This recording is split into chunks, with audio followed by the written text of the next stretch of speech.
All right. Sure, that should That work? Okay. Well, I have been in Cabo with my grandchildren. Oh, So I've really? not done nearly as much practice as I hoped to by now. But they had a pool table there, which I worked out for a while, and it was interesting, not exactly level. That's always fun. So, your shot's going fine. Then it kind of curves over to the left, then it curves to the right. Mm-hmm.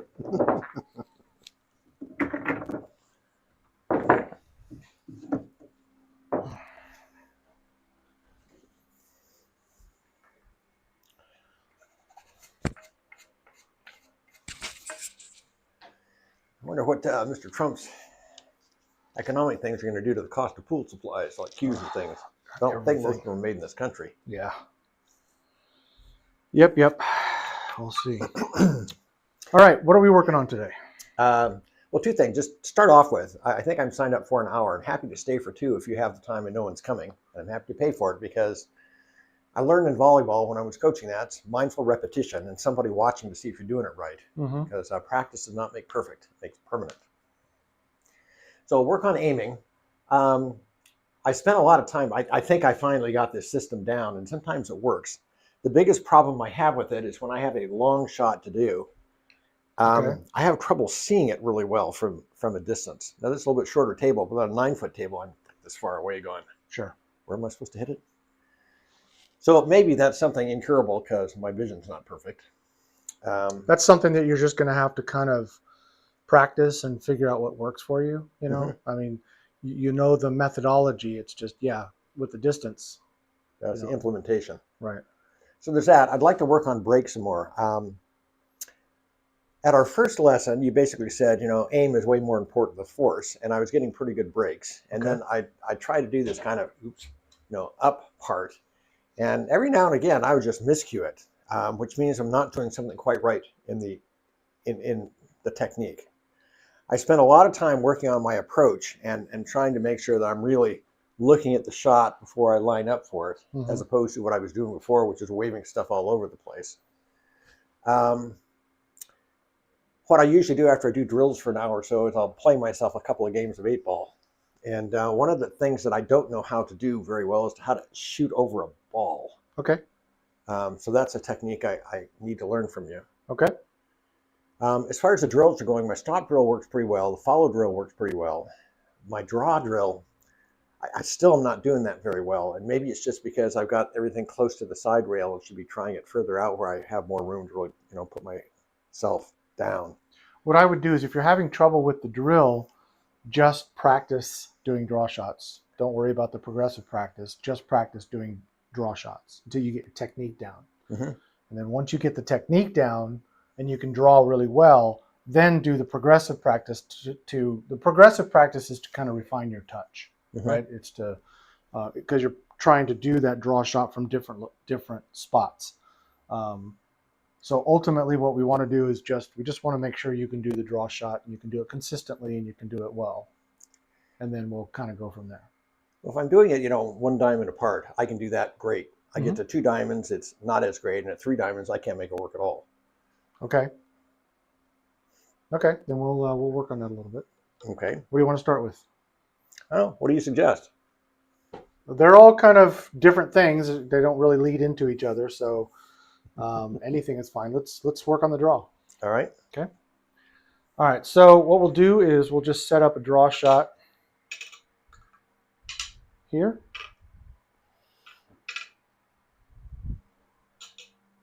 And we'll see what you got. Okay. Remember, anytime that you're not going to, you should always go through your pre-shot routine. The pre-shot routine is very first thing is to chalk, right? Chalking doesn't mean you have to apply chalk. It just means you need to make sure that there is chalk. But what I would say is if you're going to do a draw shot, any shot that's not in the center of that cue, so left or right English, a lot of follow, a lot of draw, go ahead and chalk because you just want to make sure you have a nice coat. And especially for those shots, you want to get the edges. You want to get the... Oh, yeah, it makes sense. Right. Because that's where you're going to be hitting it. So you want to make sure that your edges are nice and chalked up. So, and I would recommend you do that on every shot. every draw shot. You're practicing the draw, chalk it every time. Well, I have been chalking every time anyway because that's Good. now part of my pre-shot plan. Let's see. I probably want to do it like that.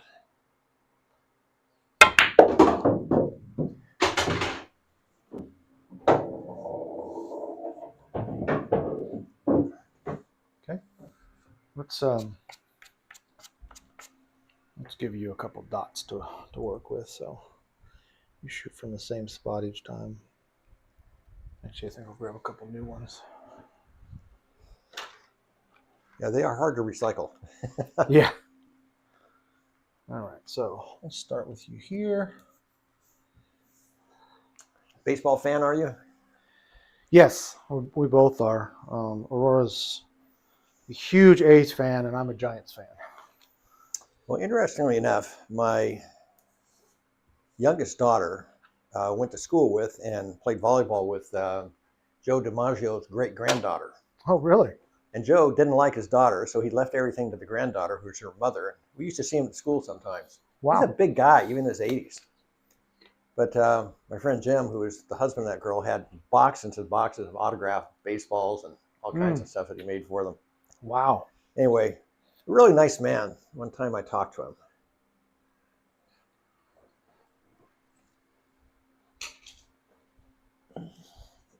Found it? Mm-hmm. Thanks. Oh. It's a nice draw. Pretty well.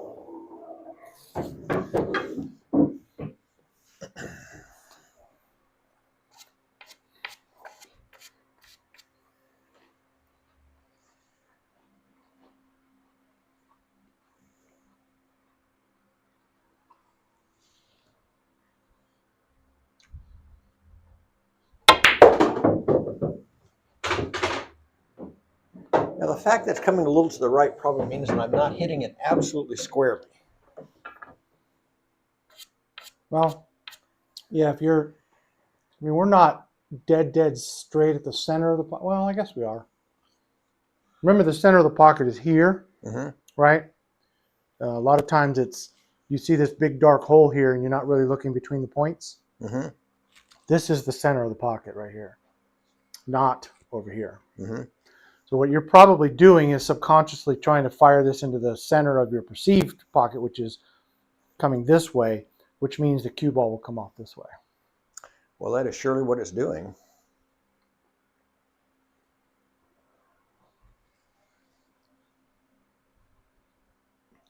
All right, that's flat. That's flat. That's not flat. Oh. Well, that wasn't useful.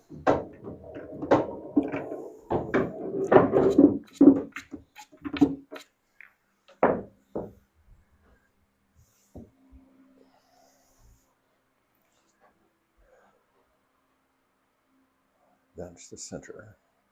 What I would suggest is focus on your aim, get down like you're doing a center ball shot, and then adjust to do the draw.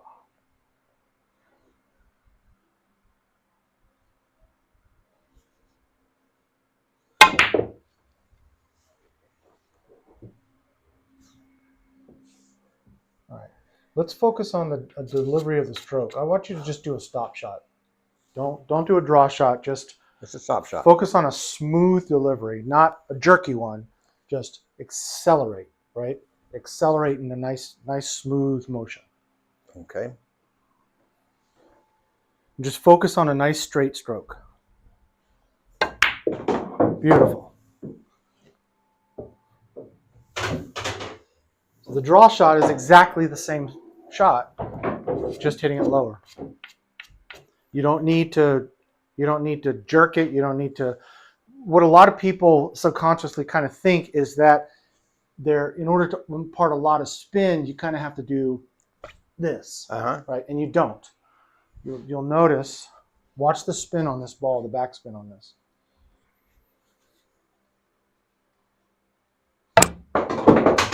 See that? You do not need to jerk back. Jerking back. You have to remember one thing. When you strike the ball, it is touching that ball. The tip of your cue is touching that ball for a millisecond. It's very, very, very infinitesimally small part of a second that it touches that ball. After that, it has no more influence, right? So following through, jerking back, none of that has any effect on the ball because it's already hit the ball and the ball's on its way.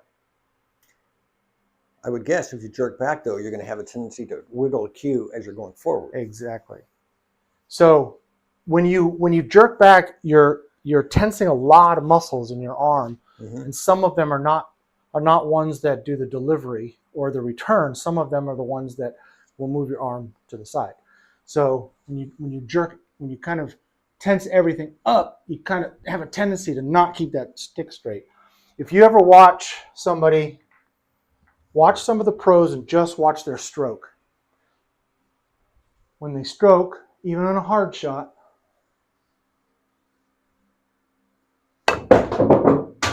there's no jerkiness, there's no side-to-side motion, it's just a straight delivery. Smooth move. Smooth. So the key here is to try to get a nice, good, strong delivery. It doesn't have to be powerful, just a good, speedy delivery and hit low. Better if I pocketed the ball. I didn't hit it low enough. I didn't get enough backspin on that. Don't be too hasty. Shoot when you're ready to shoot. Shoot when everything feels right.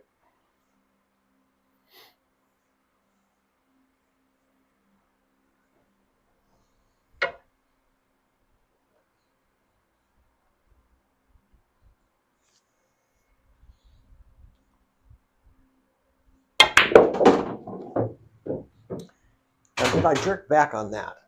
Yeah, you're still doing a really quick, and it's not just the jerk back after the shot. It's the jerk back before the shot also. Oh. So in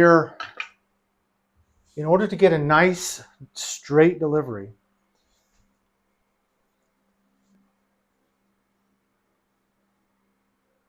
I want to smooth, and then follow through, right? So it's going to go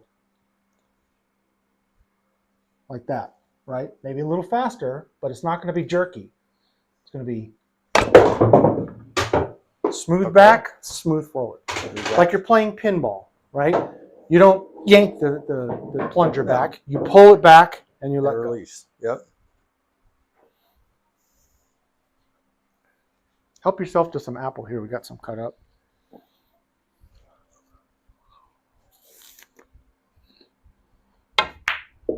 Very good. That was smooth, but now to get more draw, is it hit the ball harder or hit the ball lower or both? Both. They both contribute to the amount of draw that you're pulling back.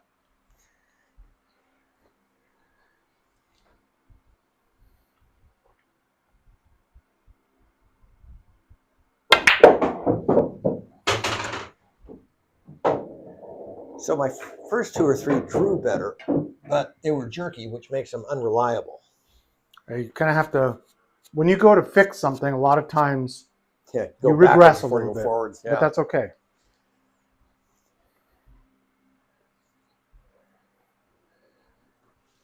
Do you remember the fist bridge I showed you? Yes, that.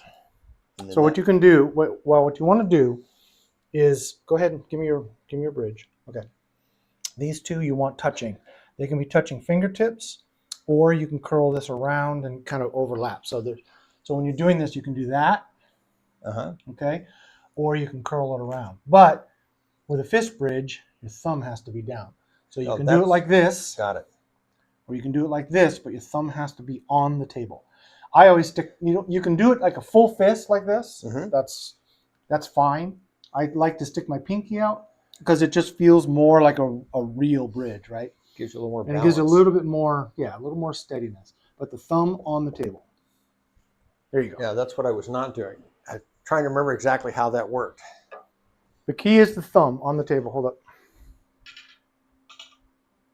Okay.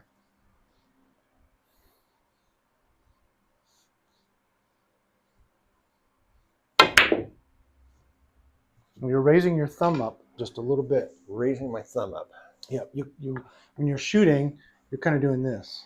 All right. Well, that's going to set everything off. And what that does is it lifts up your tip. Uh-huh. It lifts up your tip, and if you lift up your thumb, notice what happens here. Not only does the cue go up, but see how it goes off to the left a little bit? My left? Mm-hmm. So what you're doing is you're coming up and you're not hitting center. You're hitting off to the side. That's not only going to not give you draw, but it also is going to squirt a little bit, which is going to make you miss the shot. You got to hit this ball dead center, so you got to keep that thumb on the table. Don't move it. Hold on. Stand up. Okay. Remember to take a breath.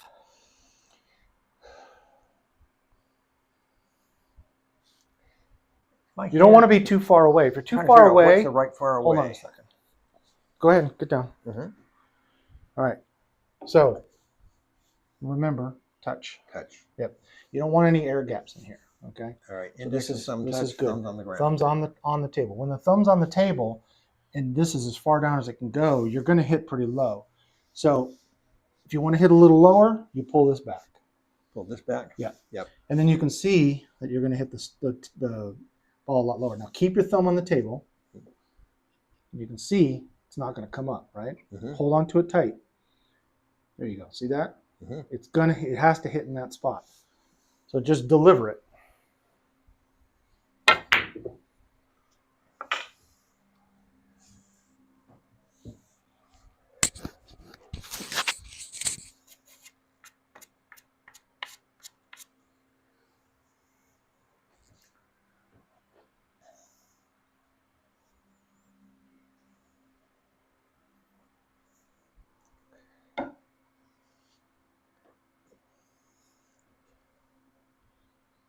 Okay, let's see that fist bridge. Because here's what, yeah, make sure that thumb is fully on the table. Right, it was just pulled up a skosh. There you go. Great That was delivery. better. Yep.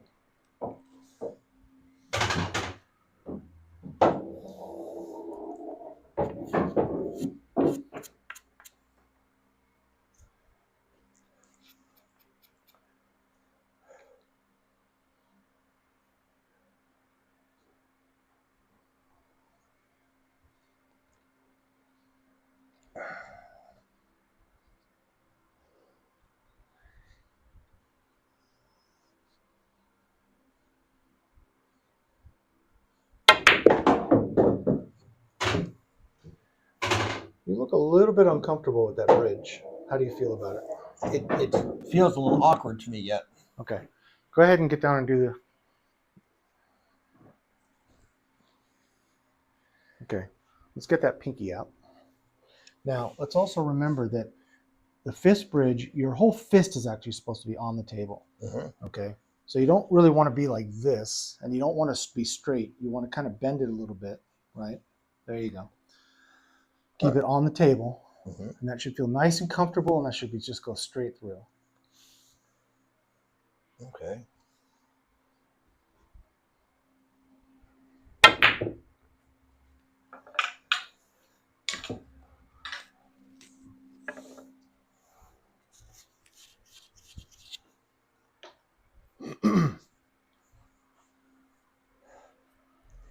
Okay.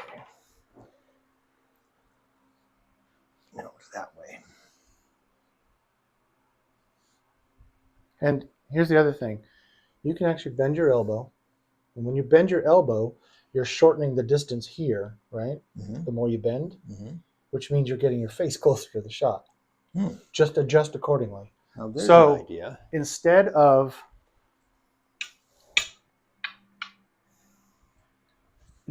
this, you choke up a little bit, and you can be nice and close to that ball. See that? Now, I'm not using a fist bridge. If I use a fist bridge, it's a little bit different, but same concept. Closer to the ball. And then I bend my elbow, get into a comfortable position with my head, then I adjust my back arm so it's straight up and down. If I'm back here and a straighter arm, then I'm going to be a lot farther back, Mm-hmm. right? but I still want my back arm to be straight up and down. So don't worry about your back arm. Worry about getting nice and close. Get that fist bridge on there. See where I want to hit the ball is low, right there. That's good. My elbow is bent, so I'm close to the shot. Okay? Mm-hmm.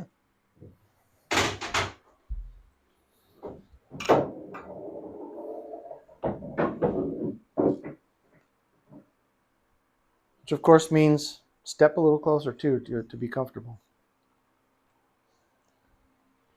Well, no reason not to step a little closer, is Right.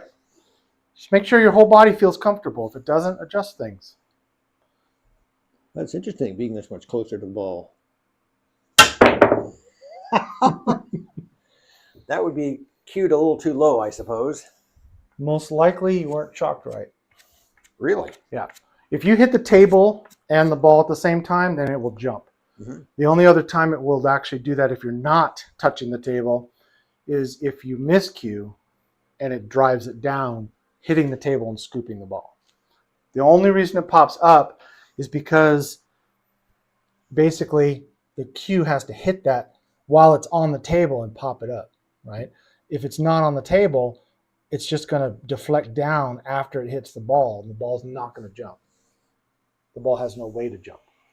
Does that make sense? Mm-hmm. So if that happens, if you do the jump, one of two things has happened. Either you just hit the ball on the table at the same time, or you miscued, which caused the cue to drive down, hit the table, and scoop the ball.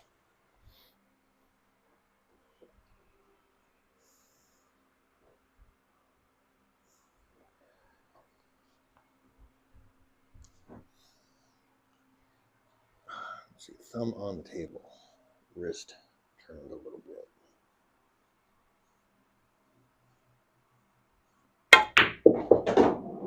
Look at that. You didn't even hit it that hard, and you still drew it back a whole diamond. And that's really what we're trying to do here. We're just trying to get a little bit of draw action. We're not worried about you drawing the full length of the table, getting a lot of power. We just want a successful draw shot. Well, then I'll stop working so hard at making it go a long ways. Right.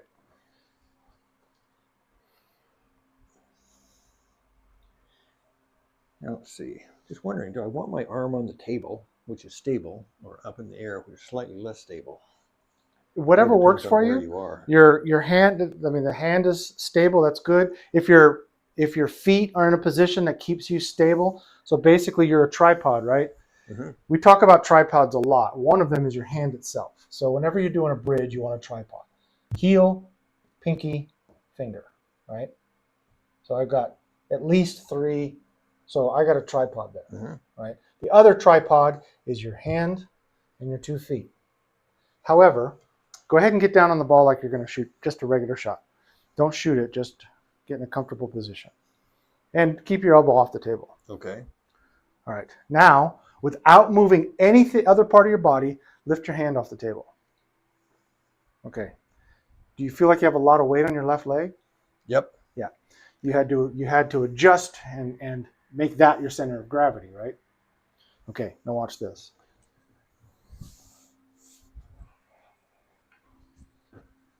So you got your weight really centered between your legs. Yeah. Uh-huh. Yep.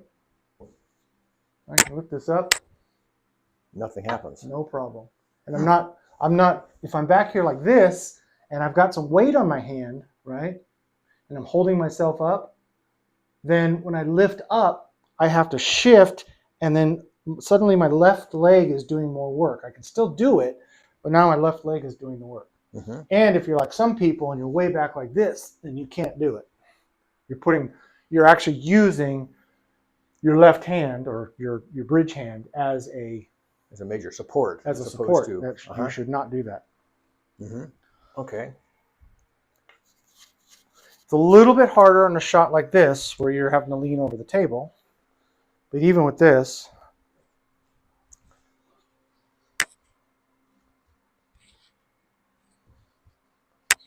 no problem. And the other one is, go ahead and get back down on the shot. Comfortable position. Tell me when you're ready. Well, this sure feels different. I've got my weight evenly Okay. distributed. Now I'm going to push you, okay? Okay.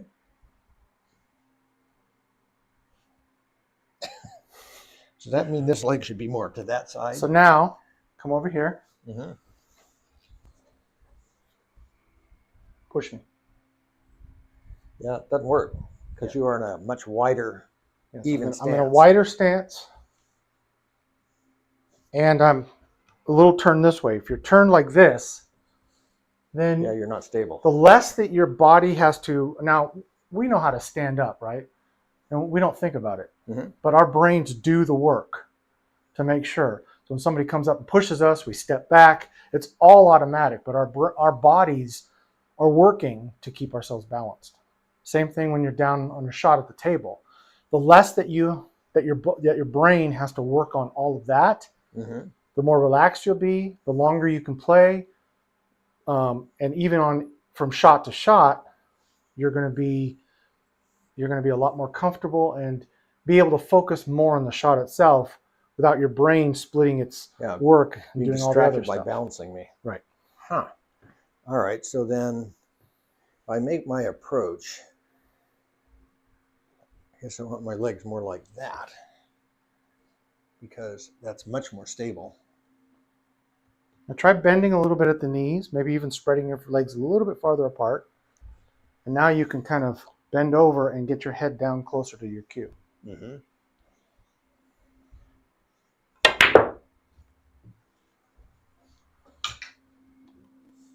And I know that I'm throwing all kinds of directions at you all at once, which of course makes it more difficult to focus on any one thing.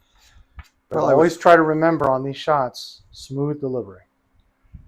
So do all of that stuff there where you're getting comfortable, you're getting the aim, you get down on the shot, and once you're down, take a breath. All of that work is done. You're already there. Take a breath and focus on the shot, focus on your delivery. And if it doesn't feel right, you start over. Take a breath. Now I want you to just do a slow, exaggerated slow back, and then deliver. There you go. How'd that feel? Better. It feels more balanced. And actually, let's work on the body. I don't know exactly how to say that, but I'm not busy worrying about balancing. Huh. See, it's this little stuff you could never learn on your own. If someone's not pointing out what you're doing. You probably, it would take you a while because, you see new people come up and they have no idea what to do, right? They don't know how to hold the stick. They don't know where to hold it back here. They don't know how to bridge. They don't know how to stand at the table. You see some of these amateurs playing at the pool hall. Oh my gosh. And they're just like standing up there and they're, doing all kinds of weird stuff. And it's like after they've been playing for a while, maybe they even feel self-conscious, right? Because they have all their friends there watching them and they don't want to look like these dorks who play for hours and hours all the time and and are like really focused and they don't want to look like that. They just want to look casual.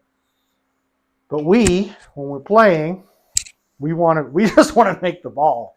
We don't really care about all that. And all the good players have very good fundamentals and they have good stance and good stroke and all of that stuff. You just have to put all of that together. And once you do get that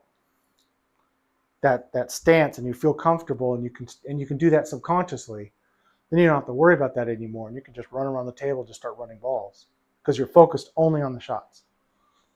Which is certainly not where I am right now. It's okay. Okay, that's stable.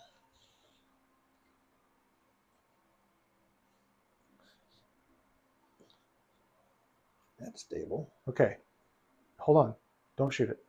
So, do you feel good? I think so. Okay. Stand up. Take a breath and get back in that position. Right? Stand up. Shuffle your feet a little. Get back in that position. Okay, well, you're aimed off a little bit. Yeah, so, I am. Right, so what do you do if you're off, your aim is off, you stand up, Yep. you readjust everything, then you get back on the shot. Now, you notice that you're getting back in your shot a little bit quicker, right? Mm-hmm. That if you want to practice, that's something to practice.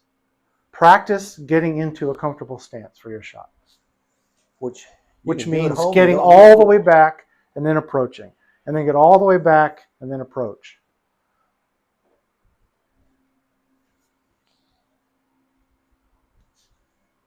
We talk about the driving metaphor, right?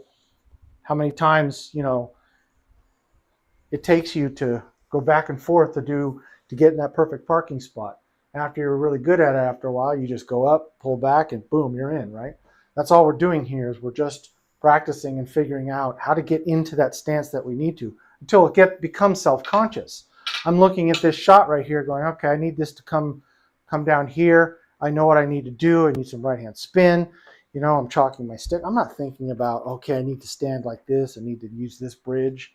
I'm just naturally going to come down, see that my hand is on this bridge, is on the rail. I'm going to adjust my bridge naturally, just automatically. I'm not even thinking about my stance or anything else. I'm just thinking about making the ball.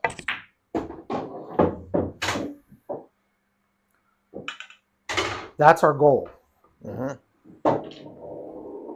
So if you're having trouble with any part of that. Practice just that. Just practice approaching the ball Well, the nice thing is, and feeling comfortable when you get down on the shot. I don't need a pool hall to do that. No, exactly. You can do that at home. Just find a table that's the same height as a pool table and It's not my approach. It's cue up first, close.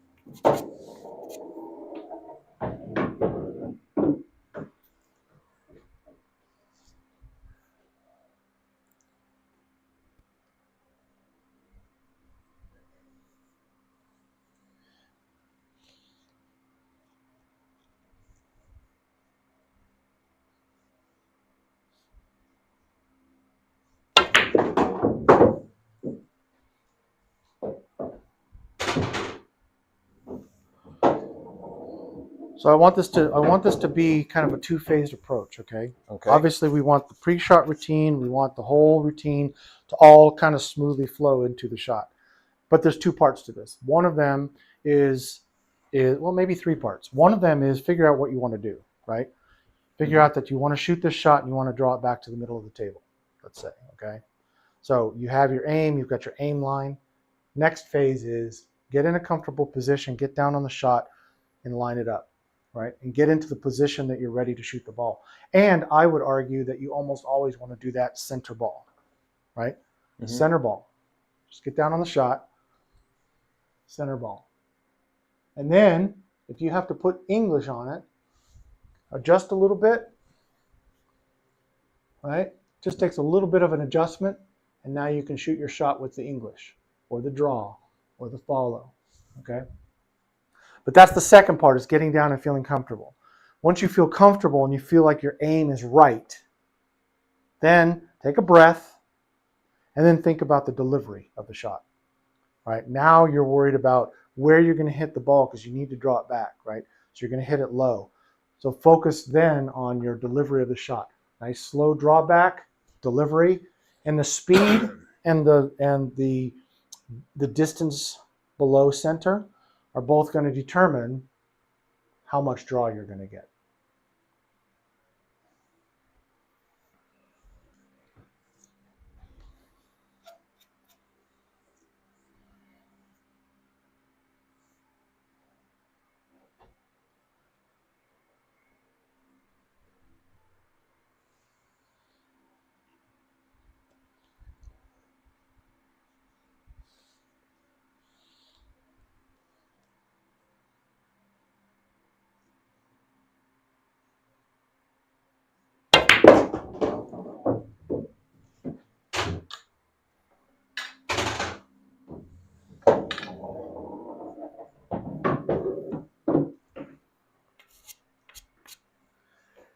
So let me think about this.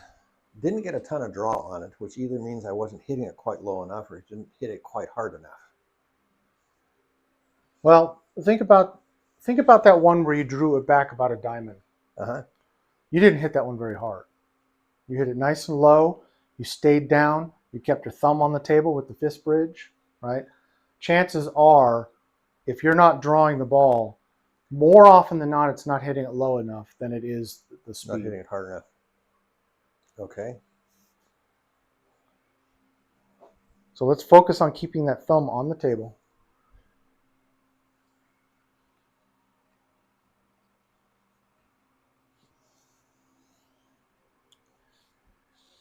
And now let's bend the elbow a little bit and readjust your stance because that's going to push you a couple inches closer, right? Yes, it is. I was just thinking when I do that, then suddenly I'm not on balance again. Exactly.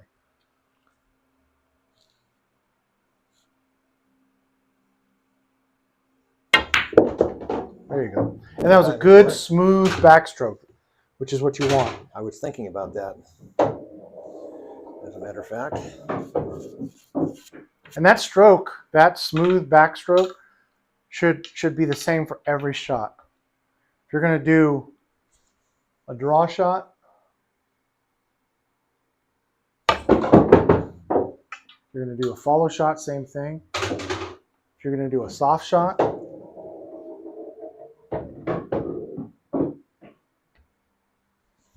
always a slow, smooth backstroke before you deliver, right? The distance from the shot is what's going to determine. Now, even though my bridge is back here, my stroke, you notice my stroke is very small, right? Slow, slow, right? Mm-hmm. But it's still, even with a short delivery, short backstroke, it's still slow, mm-hmm. right? It's always going to be kind of the same cadence. 1, 2, 1, 2, 1, 2, 1, 2, right? So for the harder shots, it's farther back. 1. For the softer shot, 1, 2. It's the same every time. It's just a little farther back gives you more room to accelerate before it hits the ball, nice and smooth every time. Okay.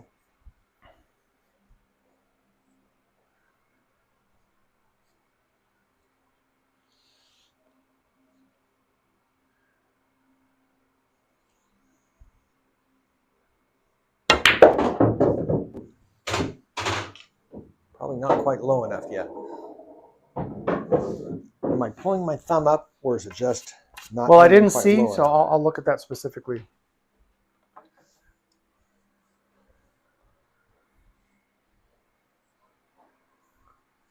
One of the things that you should get used to is when you're getting down on the shot and you want a bent elbow.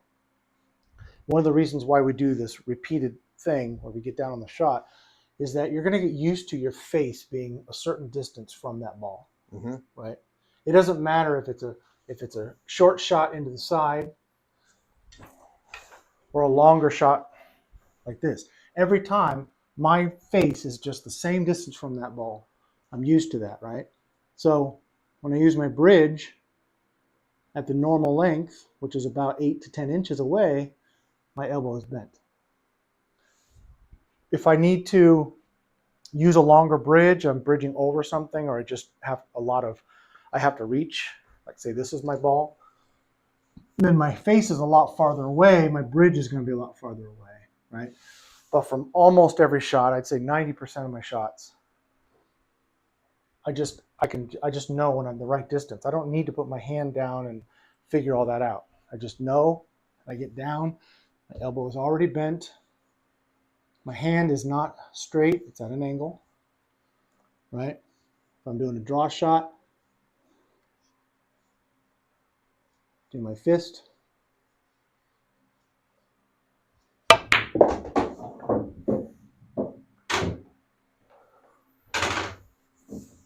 So in time, you won't have to think, okay, I need to put my feet here. I need to stand this close. I need to put my hand down and then bend my elbow and then adjust my feet so I'm the right distance away. It'll start to come natural to you. Try to get used to that, approaching the ball the same way, getting your face down and adjusting your hands and feet accordingly.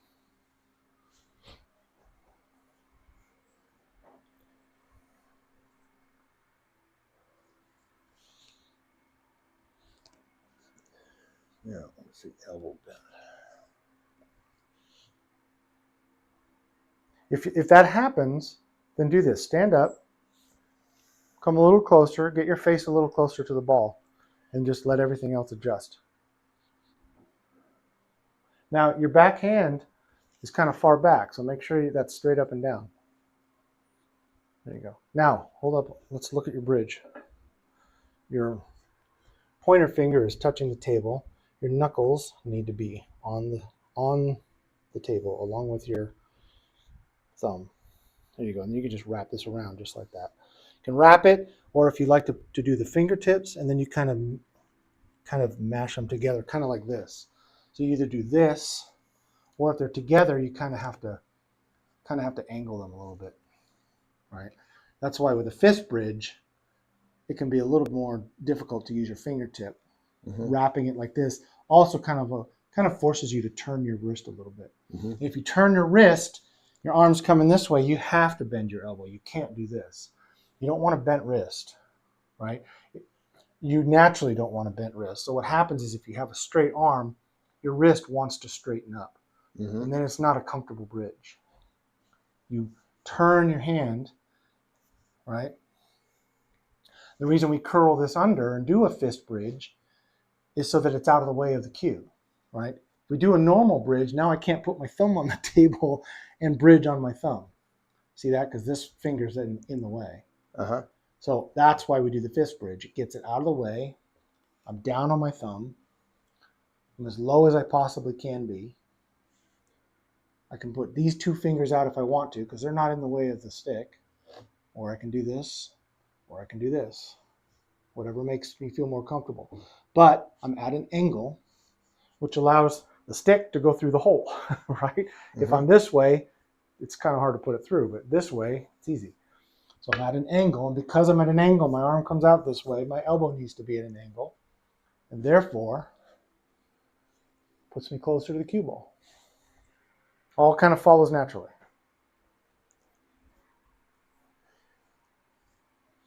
So, that's good. Everything's curled under.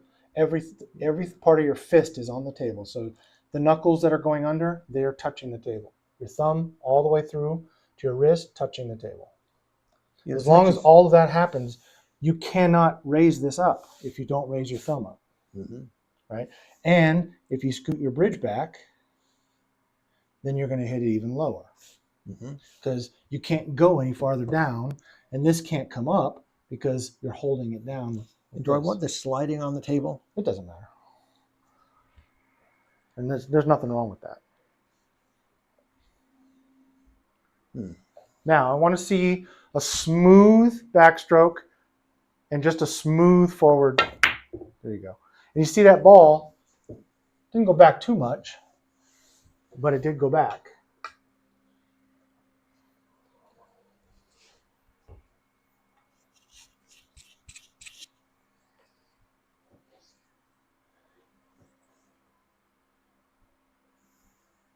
Get nice and close to that ball. Get your face up next to that ball. There you go. Now, kind of spread your legs out a little bit. There you go. And get that face down. Try to get low. Now, adjust your back arm. Straight up and down. Okay? Feel this position. Just get used to it. Feel it. Okay? Everything looks good. Nice.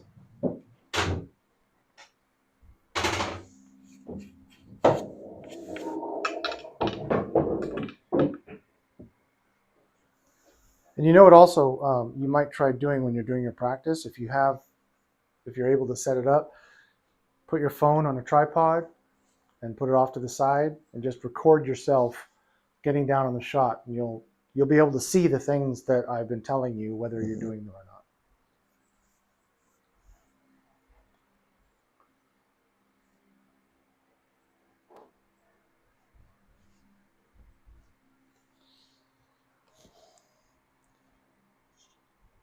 Yeah, I do much better with that finger curled.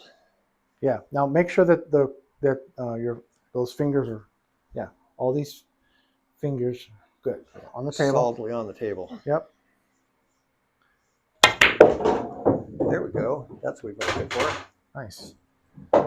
Your backstroke was a little bit jerky, but it was pretty good overall. You were able to still keep it in line, but just remember to try to make it a little smoother. Smoother.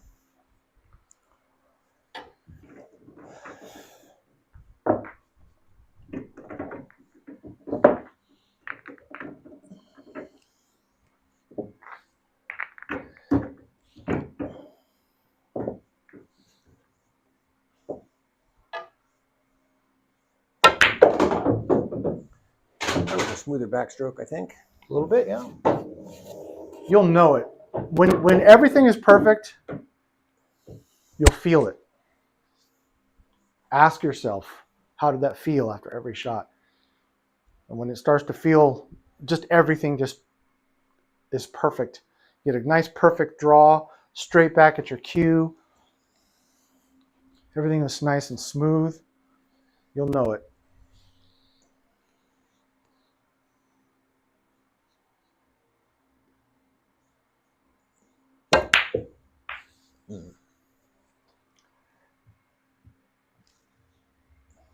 Your back arm was a little bit too far back. Make sure that when you're adjusting yourself, because I know by habit your face is going down to a certain distance from the cue ball that you're used to. I want you to try and shorten that distance a little bit. Try to get used to a new paradigm. Closer to it or further down? Closer to it. Closer to the ball, but then try to get down on the shot. But as you're doing that, when you're getting down and you're doing your straight arm thing, and then you're going, oh, I need to adjust. You're adjusting, getting closer, but then look at your back arm. You're not adjusting the back arm. You need to adjust that grip so that it's always straight up and down.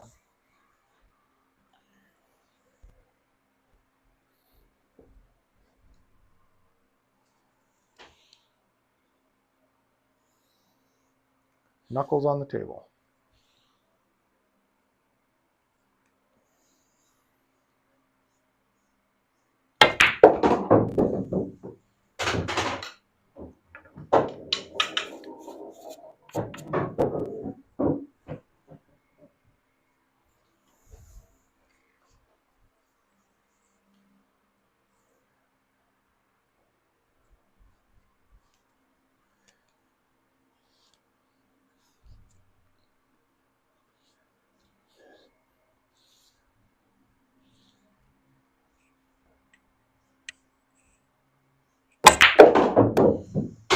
Nice follow.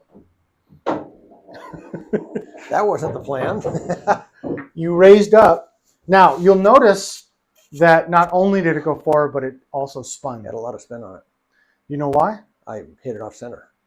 What happened was, remember what I told you, when you're doing a fist bridge, okay, here I am right on the line, right? Mm-hmm.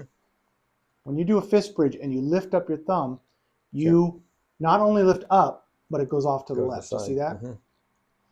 So when you hit the ball, not only did you not hit it with follow or withdraw, but you hit it with left spin, right? So that's a clear indication right there that your thumb came way up and you hit the ball. You still hit the ball straight, so it still went in the pocket, but... Well, the name of the game is control the cue ball. Yes, it is.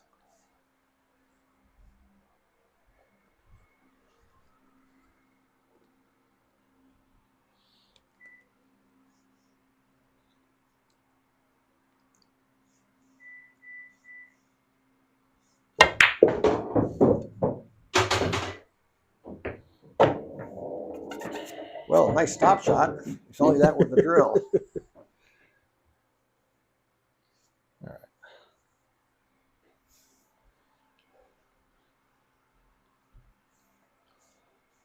So what I'd like you to do when you are ready to deliver and you're ready to shoot the shot, Mm-hmm.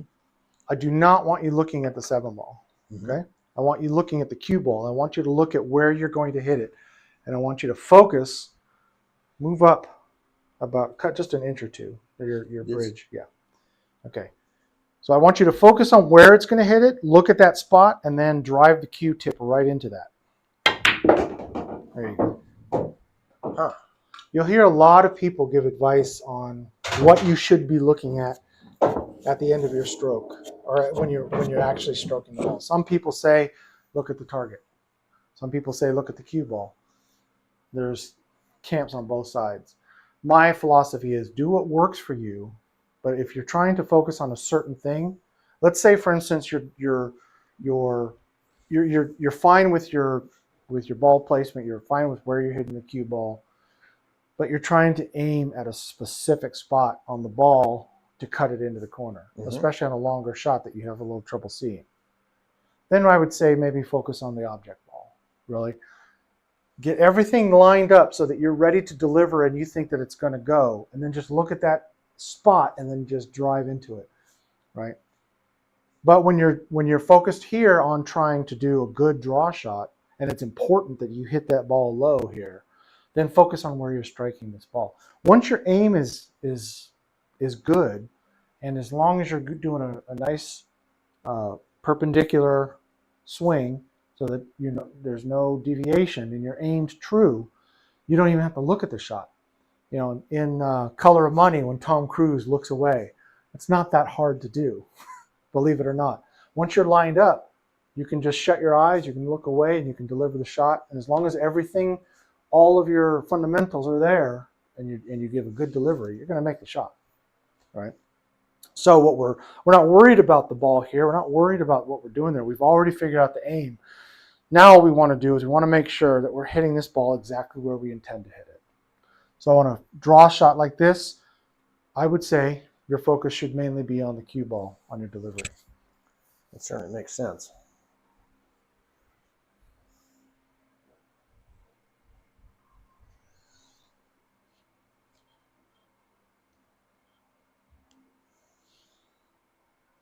Now when you do this fist bridge, do an honest, true fist bridge. Put your cues on the edge of the table, and then approach the ball and figure out, is that where you want to hit it? If it's too high, move your bridge back a little bit. If it's too low, move forward a little bit. Mm-hmm. Okay?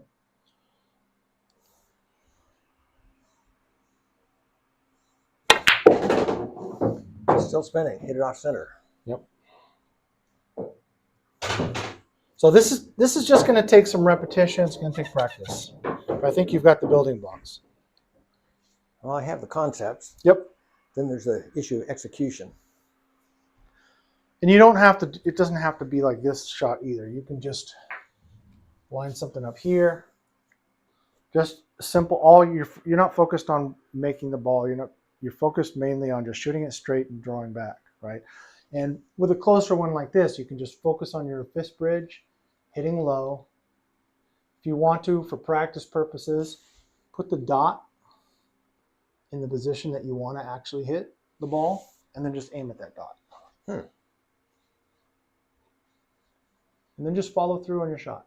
Focus on your stroke and your follow through. Pull back, follow through. Doesn't take a lot of power. This is just technique. This is technique here. I think by doing this right here, you're trying to introduce a little bit too many variables, like you're having to hit it a little harder. Mm-hmm. And you're having to, it's just like with the break shot, what we were talking about before. It's better to have your aim correct than it is to deliver power. By being this far apart and trying to do draw shots, you're having to use a little more power.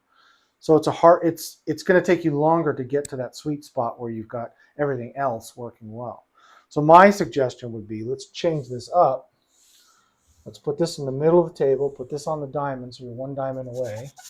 Let's put the spot right now where you want it to be, where you want to strike the ball. And let's practice this.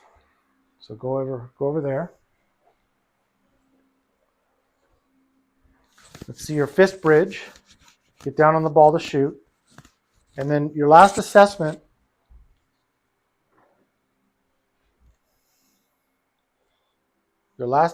is going to be, am I hitting the ball where I want to hit it?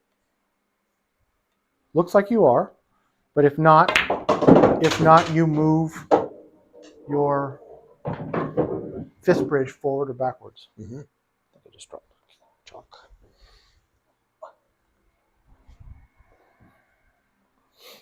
Okay, so just center the table, one diamond halfway away.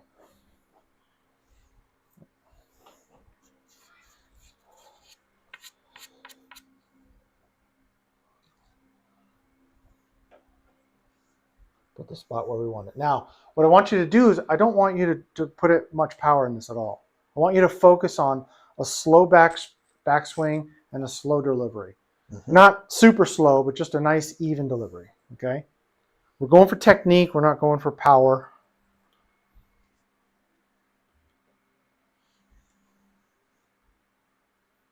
Slow back, slow. There you go.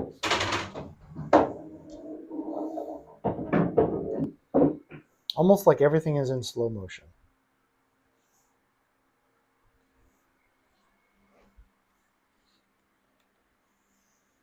Remember, take a breath before you're ready to deliver. Do a slow back, and then just drive it through. Well, that was not very hard, and still, Right. a better draw. It's all about technique. It's all about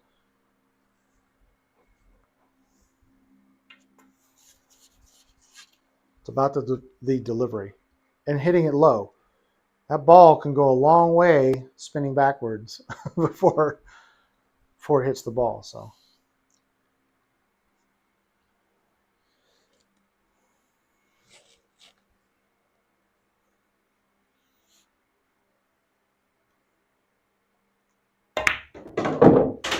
Nice.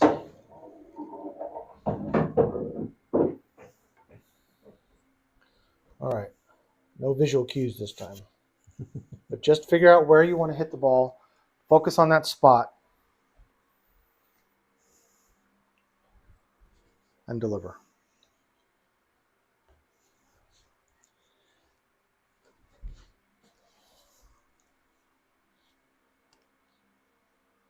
Breath.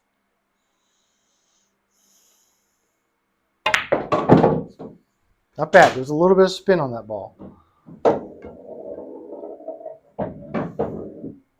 Let's remember to try to exaggerate. Slow backstroke and then deliver. This is not a power shot. Definitely not at this range. Yeah, I can see how I got that just a little bit off.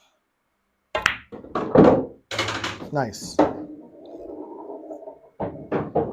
Now I know that it's tempting to pull your cue out of the way, but at this distance, you still have time, right? Because this ball is going to hit this ball. It's going to stop for a split second, and then it's going to the spin is going to start bringing it back. It's not going to bounce back, right? So you don't need to jerk your cue out of the way. Just shoot and then just naturally pull it out. So it's going to be a slow in, slow back, out. in, back, right? Mm-hmm. Nothing jerky. Everything smooth.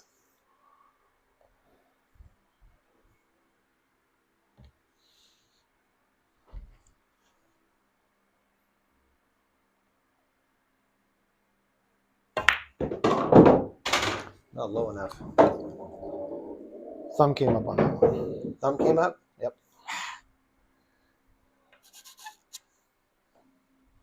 All right, thumb, stay where you're supposed to. Hate when my thumb doesn't listen to me.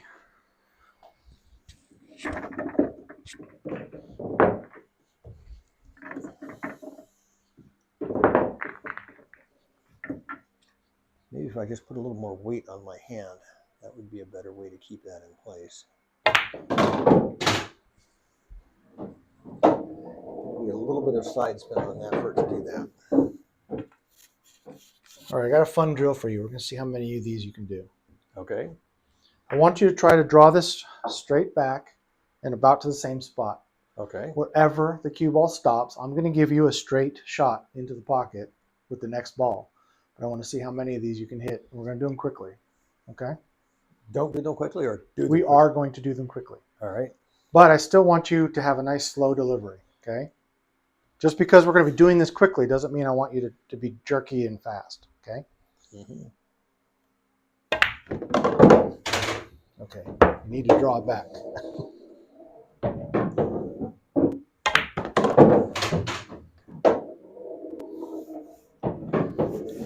All right, want to give that one a try? Sure. Okay, can't do a fist bridge here, so you need to really focus on where you're going to hit that ball and deliver right in that spot.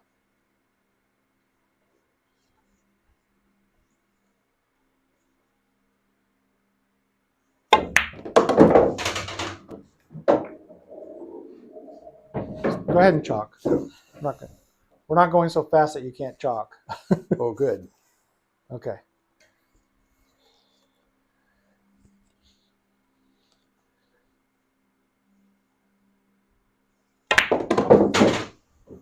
You don't need to get crazy on these. They just need to come backwards. They don't have to. Don't hit it so hard. Yes. Not so hard.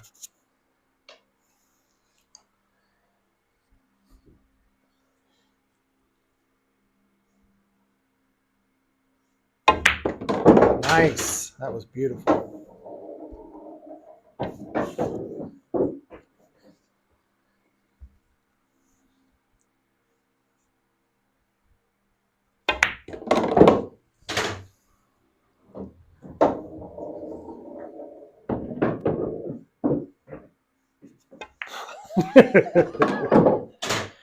Okay, not bad. You got through about 5 of them.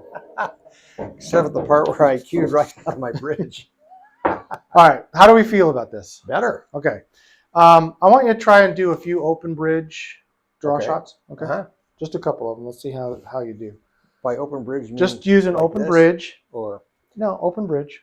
open bridge. Open. Is Yeah. that an open bridge? Mm-hmm. Okay. So open bridge. Figure out the spot you need to hit that ball, Mm-hmm. and make sure that you hit that spot. Okay. This is not about. You don't have to put your thumb on the table anymore. Okay. Just make sure that you hit the spot you're aiming for. There you go. Let's try that again. Good. The fist bridge is to get you to focus on hitting in the right spot. Now you're getting it. Try a closed bridge. Doesn't have to be a fist bridge, just a closed bridge. Just make sure that you're comfortable and you're hitting the ball in the right spot. Doesn't have to be a fist bridge, just a normal bridge.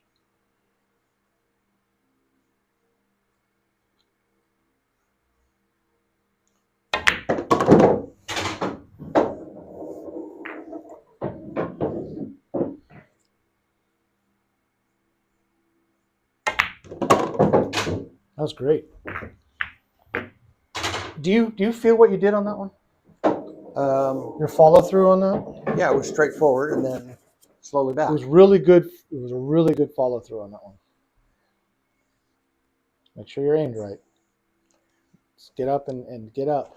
When you're not aimed right, you need to get up and readjust. There you go. Not low enough. Remember to focus on that spot you're going to hit and deliver. There you go. Better. Good. Got enough to work with? Yeah. Okay. So practice that. Maybe 1 or 2 racks of balls. Just put them up just like this and just practice drawing them back. You can, if you want to draw straight back, just do a slight angle so you're not coming into the pocket. And just do some draw shots. Come back to the rail, come back to the rail, come back to the rail. Try to be consistent on coming back to the rail in the same spot every time. And then once you feel good about that, go back to the progressive practice and give that a try. Or if you want to try practicing some longer shots, you can try this one. You know, do a rack of balls at a greater distance until you feel comfortable. And then when you get back to the progressive practice, I think you'll find that The one thing doing the progressive practice is they have you way on this rail. Now this is something I told you. Well, it doesn't interfere too much in that you can use whatever bridge you want. What I've been showing you, even though I taught you how to do the fist bridge, the fist bridge is to force you to stay low on the ball so that you get comfortable with hitting the ball low, right? Okay. The fist bridge is not something you have to use for draw shots. You can do this shot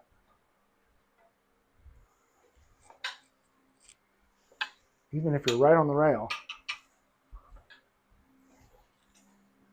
right? You can do a bridge like this. Right? Okay. Yep. Which is pretty much what you have to do because you Yeah. can't get on the table. And here I am hitting it low. I'm aimed at a certain spot on the ball. Now, of course, if it's directly on the rail, that's a tough shot. That's just a tough shot all around. But the other thing is, you're not required to be on the rail, right? We're just using the rail to measure the diamonds, how far away they are. You can shoot from here if you want to. Okay. Well, I wasn't sure if that was cheating on the drill because it's not how the drill's picture exactly is. Right. It's pictured along the rail to kind of just show you that it's progressive on the diamonds. Got it. Okay. But these drills are for you, so you know you can adjust the drills any way you want to. There's no cheating in progressive practice. All right. So yeah, you can have it a little bit farther away if you want to focus on your fist bridge. You know, you want to use that. Go ahead and use that. And just be far enough away that you can use it. All right. We're over time now, depending on how you look at it. It's okay. We can keep going if you like. Can we spend a little time working on breaks? Yep. Do you use your playing stick to break? I don't have a break stick. I've been Okay. thinking I might want to buy one. The one you have, the Q-Tech, and they've got that one for sale. There's a bunch of other ones. Mm-hmm. And the thing is, depending on what happens with Trump, they could get a lot more expensive pretty soon. Yeah. Yeah. You don't need to buy a break cue. My suggestion would be that you look for a cheap cue, right? A player's cue, maybe. Replace the tip. With a phenolic one? Either get a phenolic tip put on it, or get the hardest leather tip that you can find. I had told you before, Robbie Ling. Yep. Did Aurora send you the contact information? Yep. Okay, great. So he's really good. He does all my tips. You can just tell him that you want a super hard leather tip. Going to give you a little tiny bit more control. Phenolic tip like this one. You got to really make sure that it's chalked well, and there's a greater chance of you miscuing if you're going for a power shot. But this is just this material all the way through. Yep. So you could get who is it? Elk. They make one with elk. I think that's super hard, but Robbie could probably tell you even better than I could. But get yourself a cheaper cue. This is a cue you're going to use one time every game, right? If you're breaking. So and then just have the tip replaced with a good hard tip, and there's your break cue. Some of them seem to be a lot heavier. Is that important? So there's a lot of different camps on this. Okay, so one more. There's not a right answer. Well, I don't think there's any answer, honestly. Are you familiar with Dr. Dave? Oh, okay. I'm going to send you to his page. Okay. He's got some great videos. They're really good stuff for you to learn from. He actually has a video on the weights of break cues, and there's some other people who've done it too. This one here is about the same weight as a regular playing cue. I have another one. I'll pull it out real quick.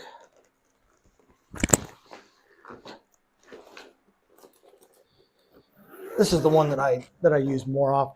That one I got recently. I bought it recently, and I like to use it, but I'm really used to this one. So when I play league and tournaments, this is the one I use, and it's got an orange phenolic tip on it. Carbon fiber. This is the companion to my carbon fiber cue stick. So Feel the weight on that one. Ooh, that's a lot heavier. Isn't Right. it? So the idea here is when you're braking,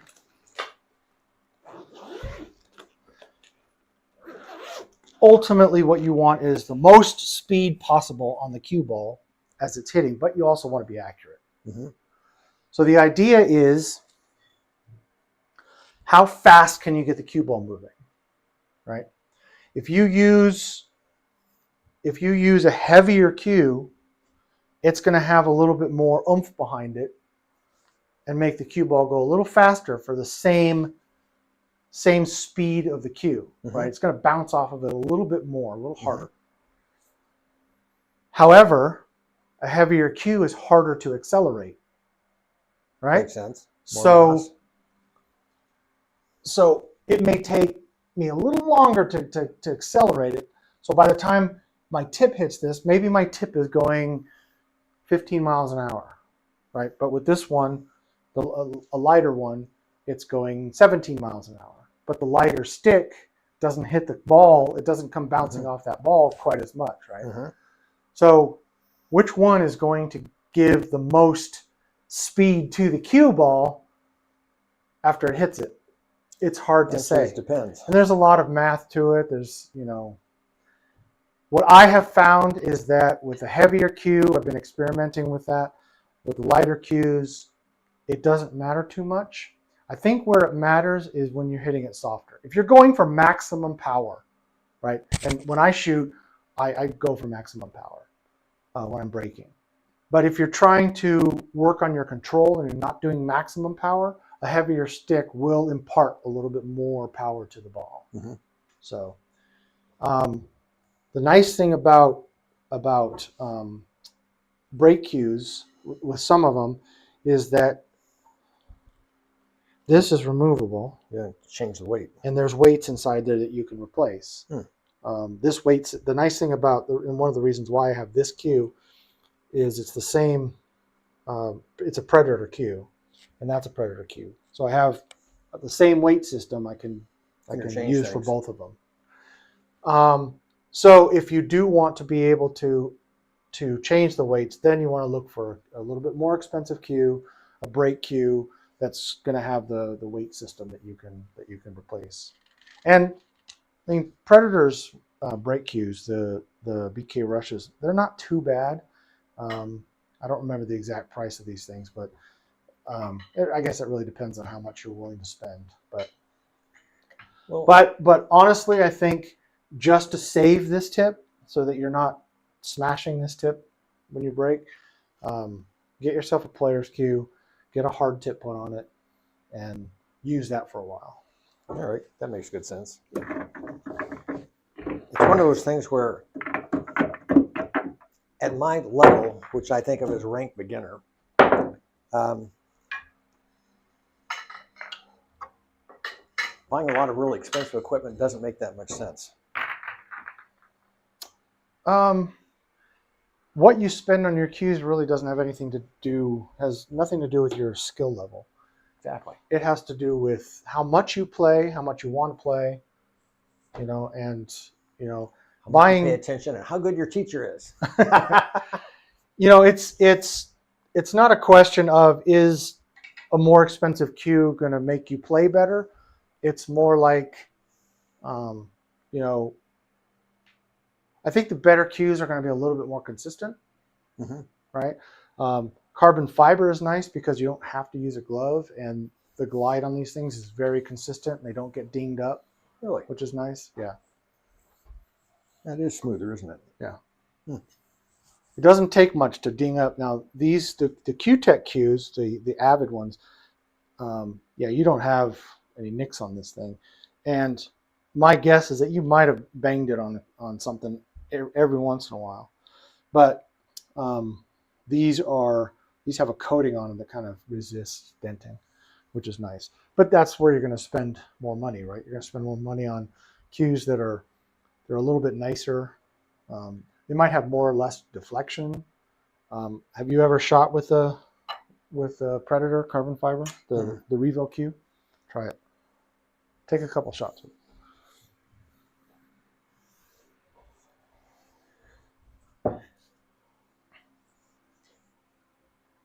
It feels different. Mm-hmm.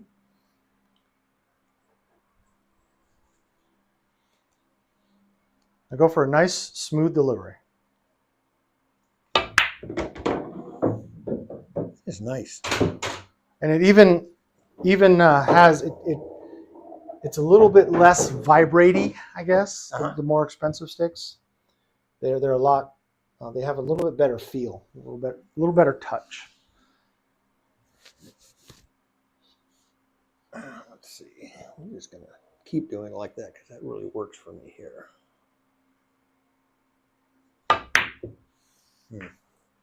Didn't hit it right. So yeah, the carbon fiber, I like it because it's very, very low deflection. Here's the thing about deflection, and we'll get into the break in just a moment. Just want to kind of show you do you understand deflection? I suppose that no. Okay. I mean, I can make up some stuff. I mean, I've read about stuff where you're using English that it'll change how things go, but I'm Exactly. not sure if that's deflection or squirt. They're the same thing. They're the same. Okay. Yeah. So here's the thing. Well, deflection is what happens to the shaft. Squirt is what happens to the ball. Oh. But they're okay, both that makes sense. They're both the same thing. Mm-hmm. More deflection gives you more squirt. So what this means is if you look at a shot in slow motion, camera's above you, Okay. and you're hitting extreme English, what happens is the moment that this hits the ball, the curve on the ball makes the shaft do this, right? It makes it bend. A low deflection shaft will bend less. A high deflection shaft will Bend more. You see, like on a break shot, when somebody, like the super slow-mo cameras, when they do a break, you see the cue do this, right? You see it bend a lot, especially for a super hard shot. So what ends up happening is when you hit left-hand English on this ball, instead of going perfectly straight, the ball wants to go to the right a little bit. Mm-hmm. Okay, that's squirts to the right. Okay. Now, think about this. When you hit with the English, with a certain amount of English, and it squirts, let's say 2 inches, right, the length of the table. Wouldn't it make sense for me to aim 2 inches to the left? It would, except I bet that's not going to be the right answer. No, it is. That is okay. right. It makes sense, right? Well, yeah. You want the ball. I want this ball to hit this diamond. Mm-hmm. Okay? Now, go stand over there.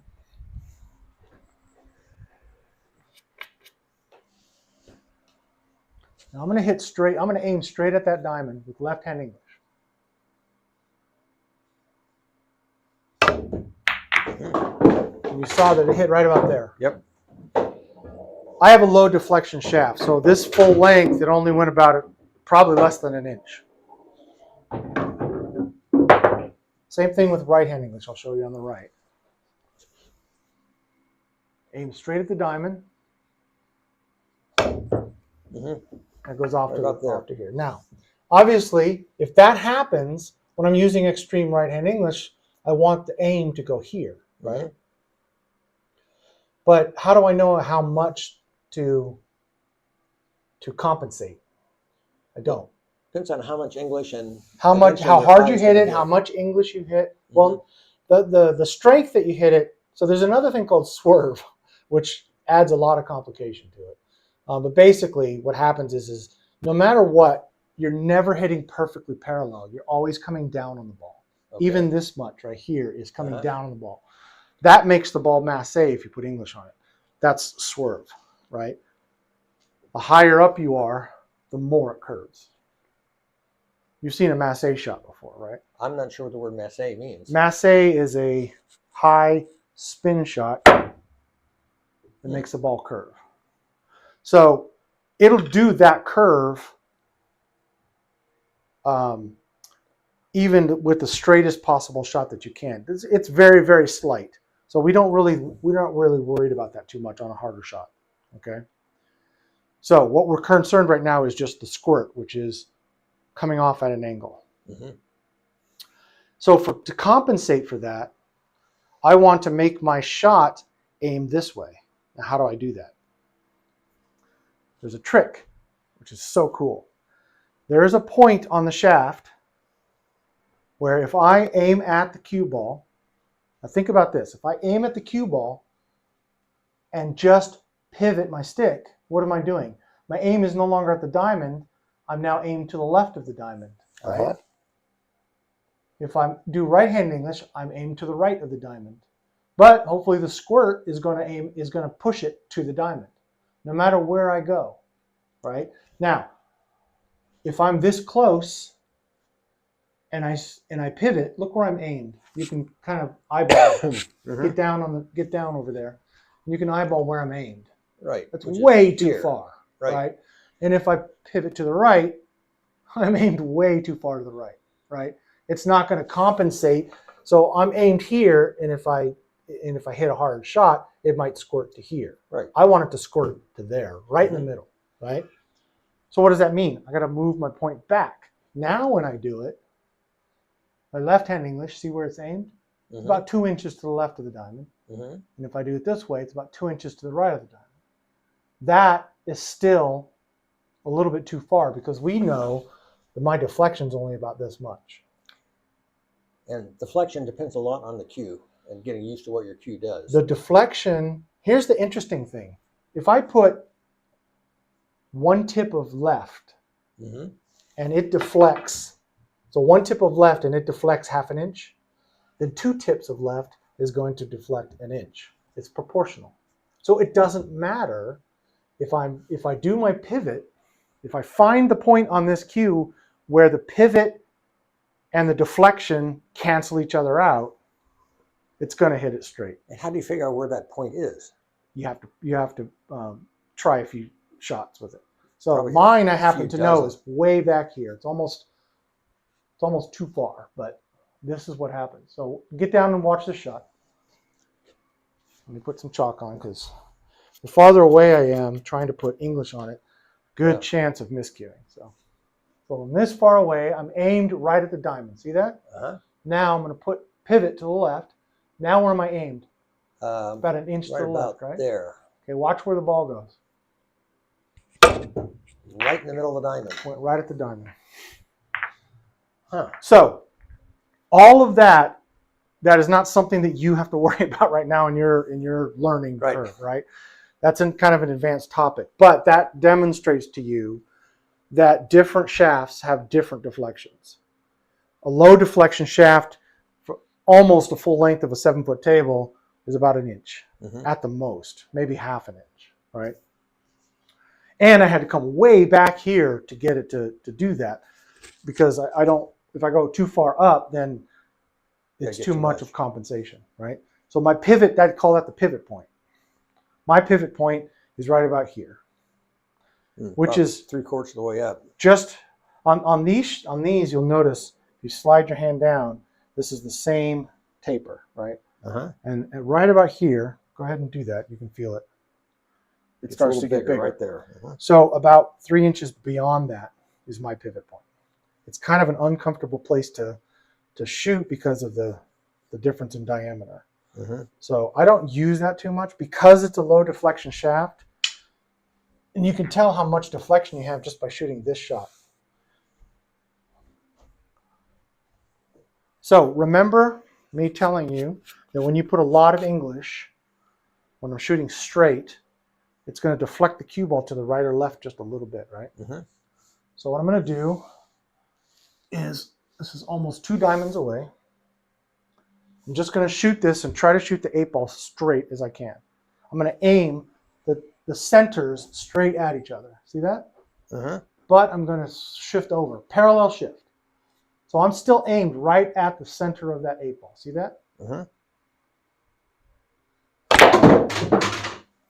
And you can see how it deflected off to the right. Same exact shot.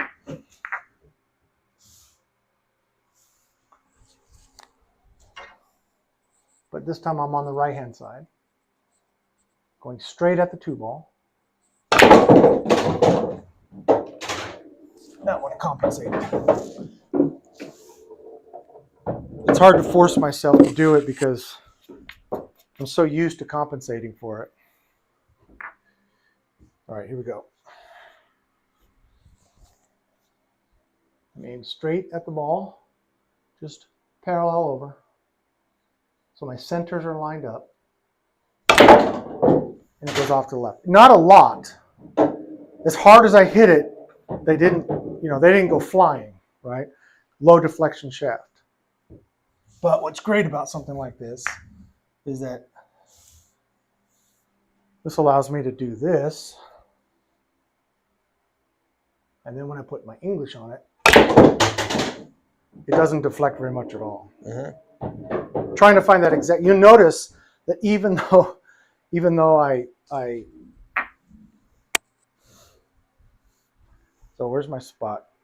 Right there, the deflection right there. Straight, pivot. So even that moved my shot to the left. My pivot point is even farther back. So this is a very, very low deflection shaft. Mm-hmm. And most of the time, I can compensate subconsciously. So if I'm doing a spin shot, let's say for instance, I need this to come backwards, hit this rail and go off that way, right? I can just aim straight at it and I come straight back. No deflection at all. And besides, the cues just went someplace I didn't think it was going to go. So anyway, back to our original discussion about different cues. Different shafts are going to give you different deflections. It's probably a good idea for you to go with a lower deflection shaft if you can. Mm-hmm. They're going to usually be a little bit more expensive because they're made with special materials, they're made in special ways. Your players' cues and stuff like that are not going to. No, they're not going to have low deflection. And then when you're shooting, when you're trying to shoot a nice straight shot, long straight shot, and you accidentally put a little bit of English on it, that's how you miss, right? You put a little bit of English on the ball, so the ball squirts off to the right a little bit. It might even just be a hair, but that's all that matters, right? Mm-hmm. Just that hair is going to make you miss the ball. So the lower deflection of the shaft, the less that error is likely to take place. Exactly. That's one of the reasons why, my suggestion is just get a player's cue, put a hard tip on it, and focus on accuracy and delivery, center ball hits. Mm-hmm. And then as you start getting better and better and can start adding more and more power, then you can start considering maybe get a more specialized stick that you can change the weight, has low deflection, all that.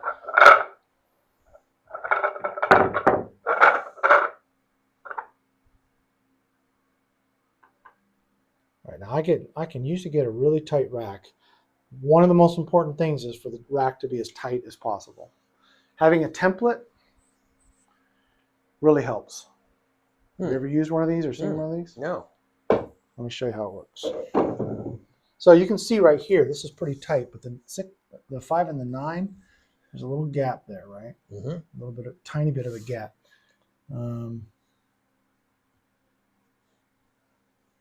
These are really good brand new balls, so I can actually kind of finesse it a little bit and get no gap there. And I'm pretty good almost everywhere, but there are going to be, like right here, there's another gap between the 4 and the 3. Mm-hmm. So the thing is, you move one ball, then another ball moves. So it's hard to get that one has the smallest hair of a gap. There's a tiny hair of a gap. There's a gap there. So it's really difficult to get a perfect rack with no gaps. You want no gaps because that way the power hits all of the balls simultaneously. If there are gaps, then it's a chain reaction.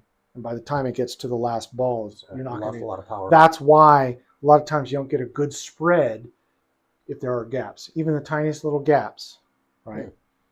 So what's nice is this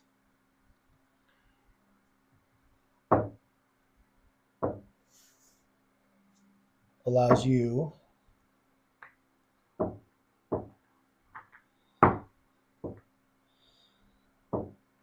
notice that right now, with these 10 balls, there are no gaps. Everything is touching. Because they fall in these little holes. Exactly. They fall in the holes, but not only are they in the holes, this thing is just thick enough, so it's kind of like these right here, right? Where you see how it it'll falls? The edge of it kind of pushes it into the middle. That's the same thing that's happening here. These balls are not right in the center. They're kind of like on the edge. So they're falling in, right? These are precisely engineered to make the balls kind of fall in onto the 8-ball. And here's the physics of a rack. These balls can all touch. They can all touch without. Doesn't even matter if the balls are different sizes, right? You can get 3 balls to touch. That makes sense, right? Sure. So here you've got 3 balls. Here you've got 3 balls, and here you've got 3 balls. So you can make them all touch perfectly. Here you've got 3 balls. That's easy. Make them touch. Here you have 4 balls. So if you're lucky and the balls are precisely engineered, then you're going to get them all touching. And these balls are top of the line balls, and they all touch. See that? So I'm good there. But this is a potential for a gap. If the 8-ball were slightly smaller, we could have a gap there. If it were slightly bigger, we could have our gap here or here. But this right now we have a potential for 1 gap, and only 1 gap. No gaps, 3 balls. No gaps, 3 balls. No gaps, 3 balls. Right? We have 11 balls out on the table and only 1 potential gap, which is in here somewhere. Right? Either this one or this one. Here we have a potential for a gap. And here we have a potential for a gap. So that's 3 potential spots for gaps. And here, 3 balls, no gaps. 3 balls, no gaps. So as long as the balls, the maximum number of gaps that you can possibly have, if all the balls are perfect and the cloth is able to keep everything together, should only be 3 gaps, right? And the better the balls are, the smaller those gaps are going to be. They might be microscopic, but there's a potential there that there's 3 possible places where there might be gaps. But I suppose when I'm down to my local pool hall, like Crown, for instance, the balls are probably not they're so bad there. That's one of the things, is that even if they are the same make of balls, and all of the balls at Crown are Centennial, the problem is that from one set of balls to the next set of balls, they're not exactly perfect, right? A set of balls is usually made individually to be as close together in size as possible. And in the plants where they're making these balls, they're also trying to, they're using the same equipment to make all the balls. So they really should all be exactly the same size. Yeah, but they're not. But each set of balls is specifically, they're doing specific things to make sure that they're all perfect. They're all the same exact size. And that's why they're so expensive. I mean, a set like this is I think we got this one for just under $400. Oh, actually, she got it from Oscar Dominguez, who owns Hard Times, pro player, Oscar Dominguez. Yeah. He owns Hard Times, and she got them from him for a little bit of a discount. What is Hard Times? Hard Times Billiards up in Sacramento. No. That's a great pool hall. Fantastic pool hall. Yeah. He runs a lot of tournaments, probably one every month or two. A lot of big ones. Pros come out there. SVB has played there quite a few times. So, but in any case, the better the balls are, the fewer the gaps are going to be. The idea of the template rack is, even if the balls are crappy, the most gaps you're going to have is 3 gaps, right? Because you can place all of the balls, and just when you get to the 8th ball of these, that's when there's a potential gap there. Then these 2 are okay, and then you get a potential gap with these 2, and the rest is okay. So, make sense? Yeah. Okay. So a rack is a great idea. They're about $20 for a couple of them. They come in a set.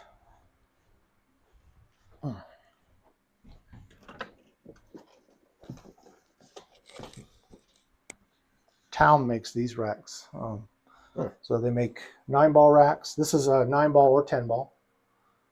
And then they make 8-ball racks too. And they came 3 pieces. And they're only like $20 for the pack. So it's a good thing to have in your arsenal and take with you. And even if you're just practicing, you get the best rack you can. And you want the best rack you can when you're practicing and practicing a break. Crown usually has a rack somewhere laying around, either up on the lights or behind the bar. They sometimes have them, so you can, if you go there to practice, you can ask them. Oh, that's where I always go. It's handy. Yeah. So let's see break.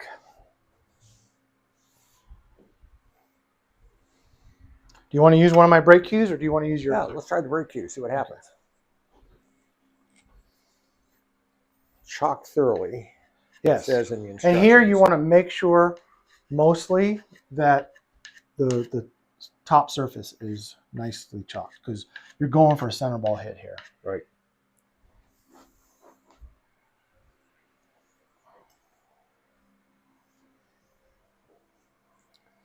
Now, as I recall, aim for the center. Get up, see where we are. Boy, I'm not in a good position. Now, I don't want you to do that technique where you stand up in the break. I want you to stay down. Okay. Just go for accuracy. Thank you, because I did that out at Crown and didn't seem like it worked very well for me.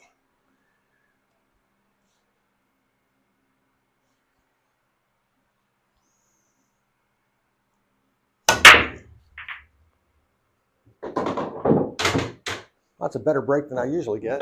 Now, with proper rack and a proper straight-on break with the 8-ball, where the cue ball does not go and hit a side rail, you are almost always going to make the second ball in one of these 2 side pockets, like you just did. Let's see if you can do it again.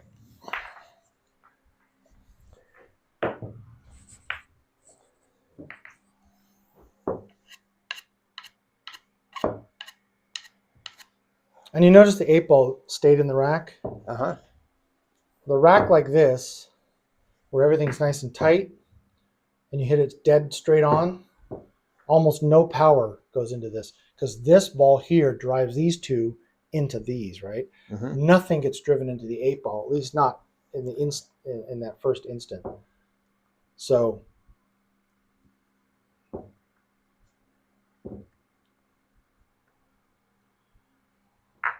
with a proper rack and a proper break, I do this very well. That's all right.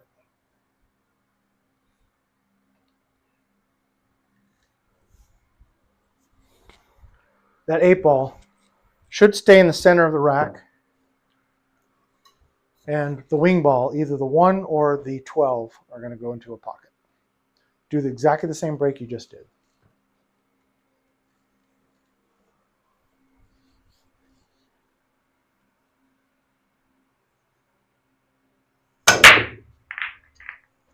Now the 12 went in, but you notice the cue ball did come over this way, and the 8-ball did get kicked out of the rack, but that's because another ball came in and hit it, and it came out.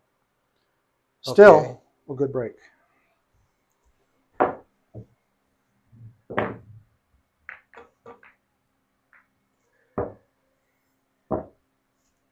So I'm trying to think, did I hit that solidly? Why did the cue ball not come back where I need it to be?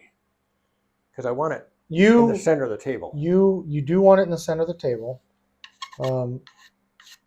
More importantly, you don't want it to go and hit the side rail. You want it to hit and stop, or hit, come back. Sometimes even follow, and it might follow into here, but you don't want to hit the side. If you hit the side rail, then you didn't hit the rack square.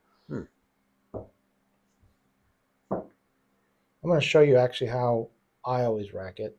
And there are, if you ever join a league, BCA rules state that none of the balls matter except the 8 in the middle, and you should have a solid stripe on opposite corners. Ultimate Pool over in England, I don't know if you've seen them, but they play with the yellow and red balls. They always rack exactly the same way. So you got opposite balls on these 2, and these go on opposite sides, so you have a solid stripe and a stripe solid. then another stripe solid, and then a solid stripe.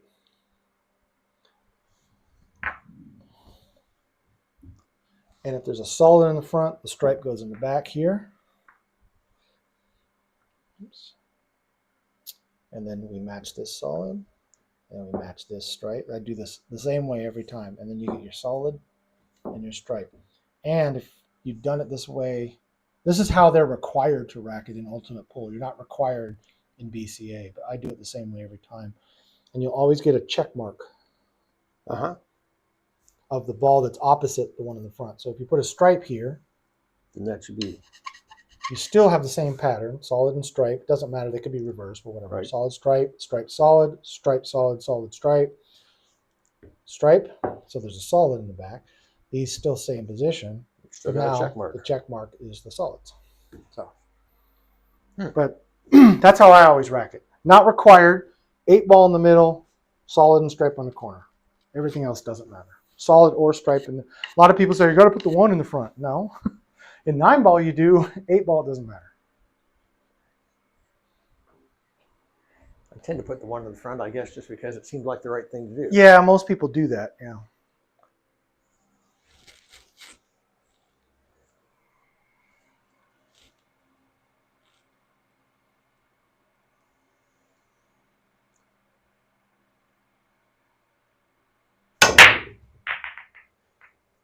Well, cue ball hit the side ball. It did. And you notice you didn't make a ball. 4. 4 came here. I don't remember which one was on, I think it was a 3-ball, and it went high. And this one came low. All Didn't right, go in the so pocket. I hit it slightly to the right, I think. Yes.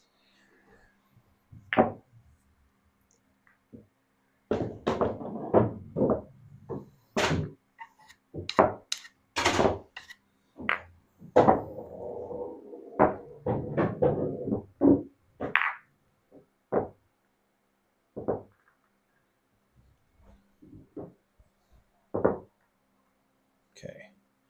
And when you use these template racks, you kind of grab the balls down here in the corner. You push in and up. You're not really pushing, you're just kind of Nudging as it nudging were. in. And then make sure that everything is touching. Everything looks good.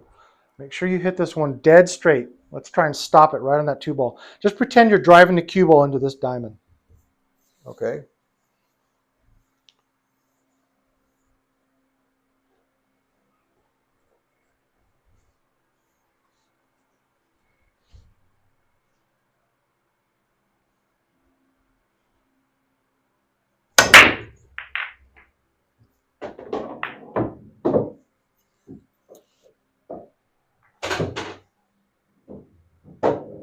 You're getting a good solid break, and you're clearing the rack, right? And that's good. Yeah, I've done some of these where there's like 6 balls sitting right there. Right. Well, let's see what happens if we just do. I'll try and do it as tight as I can, but let's try and do it with just a wooden rack.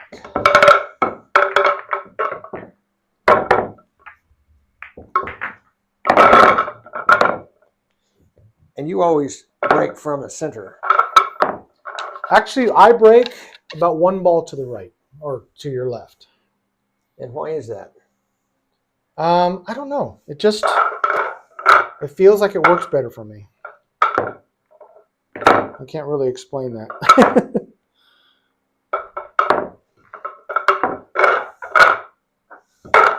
Let's try it 1 ball to the left and see what that does. A little bit of a trick here when you're racking also. Put your triangle up, push your triangle forward until the head ball doesn't move anymore. Try to keep it right there.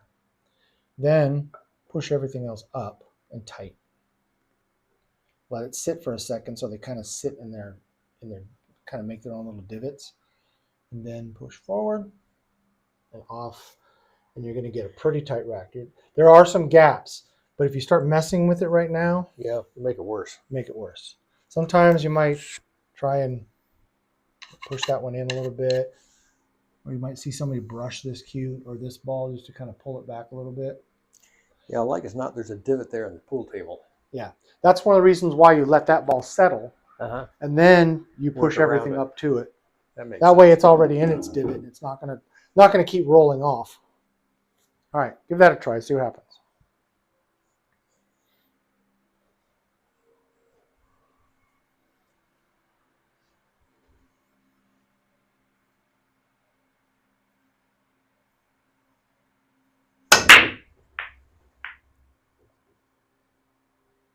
You notice, The cue is spinning, yeah, which probably means I didn't hit it in the center. no, you did not.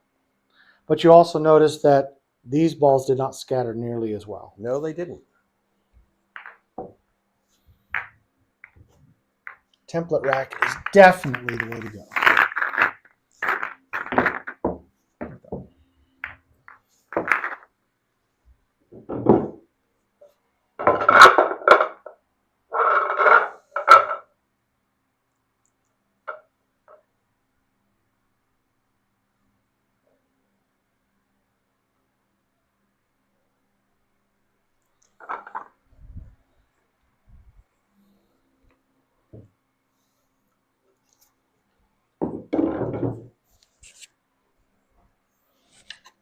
I'll go back to dead center, which seemed to work better for me. I would argue that it was the template rack that did better for you. Let's see what happens. All right. The 8-ball's not in the middle, but that's okay. We're just looking for a scatter.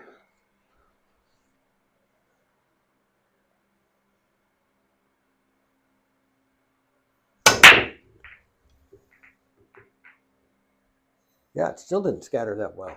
And I'm not sure the shot was that different. No, it was a pretty good break.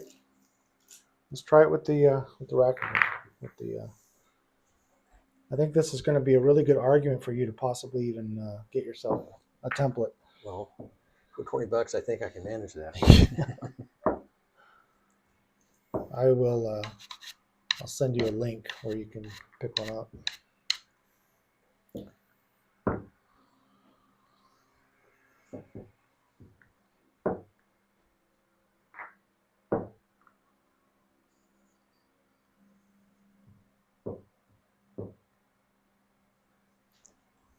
All right, let's see what you got. Try the off-center break a little bit. Just one full ball to the, not a half ball, full ball. Okay, so the center's there. I've got the edge of it there. Is that a Right, full that's ball? half a ball. Oh, full ball is. Yep. Oh, I see what you mean. The diameter of the ball. If you had a ball sitting right next to it, so this is right here, the other ball's right there. Got it. And same thing. I want to drive straight into the one ball. Straight into the one ball. Always straight at the center of the head ball, even if you're shooting from an angle.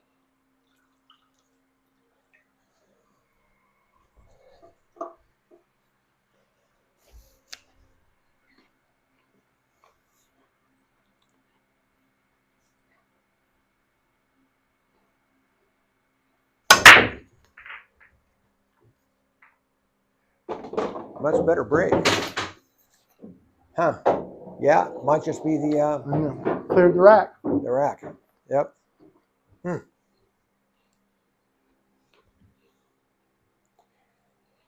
I assume that's not legal in tournament play. Yes, it is. What is it?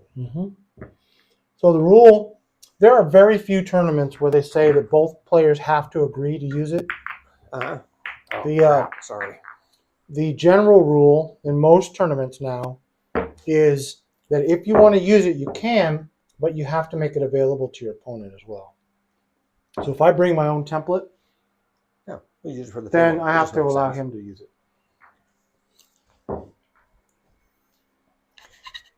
So in a tournament, Mhm. if it's your turn to break, do you do your own rack or does your opponent do it?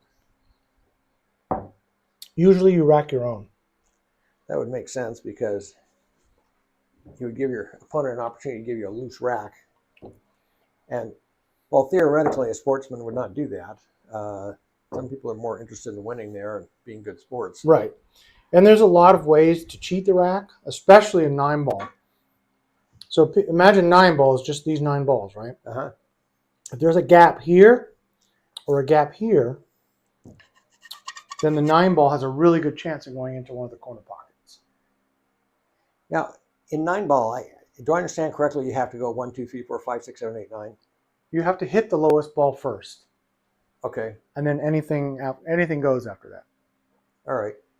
Well, if it's my shot and I put the 1 ball in, then do I have to go for the 2 ball, or I can hit anything else after that? I just have to keep going for the 2 ball, and if I accidentally knock 3 others in, that's fine. Yep. All right. And how's it scored? Just by number of balls, or who gets to the end?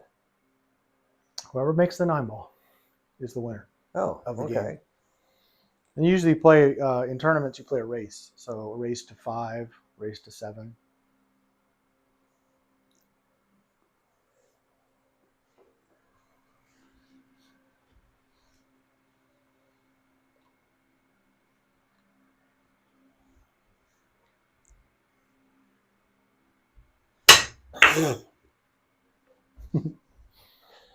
Oh, that was pathetic.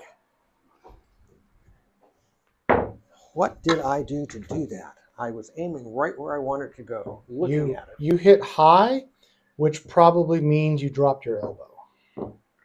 My right elbow. Right. Yep. As you're shooting, you drop.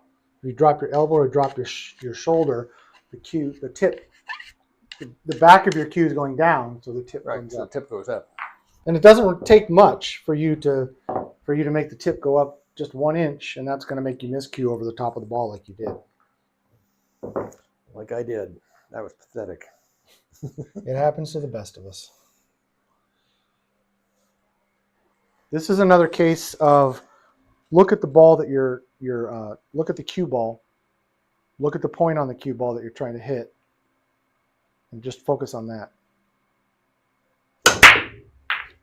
Better. Ooh, so close. Now the cue ball went off this way, but I noticed when you were aiming that you were actually aimed a little bit to the left. So that's mainly, it was a pretty straight shot. You just didn't hit the head ball dead on.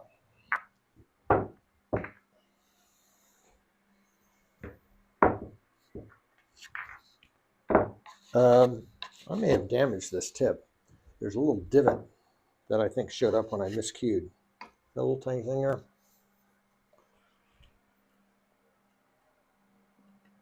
No, it's possible. It happens. I've had that tip for a while, so probably due for a new one anyway. Well, I don't want to damage your equipment. No, no worries.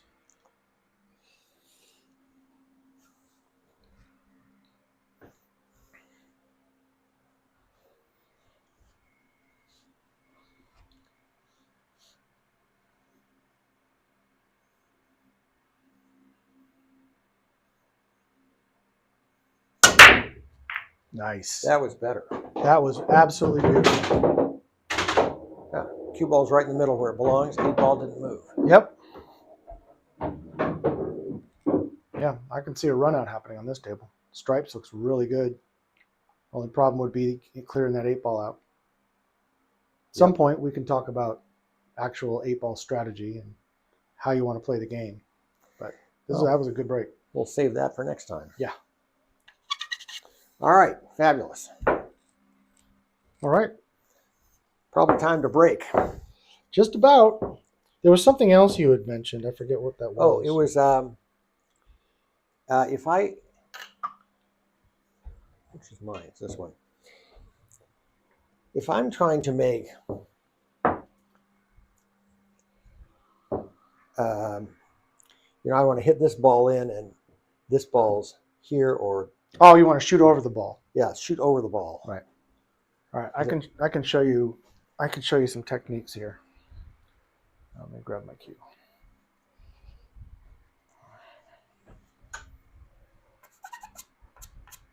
All right. First, I will actually do it, and then you can kind of see what you observe.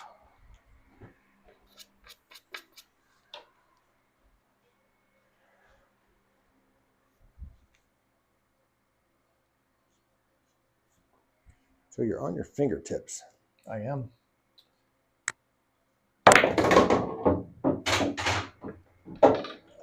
So,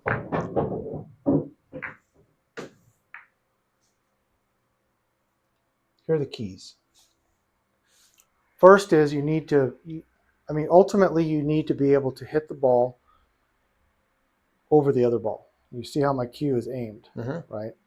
Now, usually when I'm shooting, I want to shoot center ball, right? So if I'm shooting up and over another ball, in order to shoot center ball, I've got to be up pretty high. You can see I'm aimed at the center of the cue ball, right? But more often than not, when you're doing a shot like that, you kind of have to compromise, and you're going to hit it with some follow. You're going to hit above center. Something about like this. See that? So a couple things. You've got to be really careful. I'm shooting this ball here. I got to be real careful not to go dead straight at the ball because I'm going to follow it in. Right. So, but if I'm at an angle like this, a little bit of an angle, that's not a problem. I'm going to shoot it in there, and the cue ball is going to go this way. So what I do is I first put my bridge down right here with my cue on the aim line above the ball. See that? Yep. So my normal bridge would be like this. I just raise it up by just curling my fingers like this. So that's a high ball. And then in order to angle down, I get a little closer, and then I raise this up. So I have all my fingers on the table, and I'm trying to create a tripod. It's not quite the same as this kind of tripod, but I want this V, right? And then what I have to do is I got to get a little bit closer to the ball so that I can raise myself up and over, and I can also still have my perpendicular arm in the back.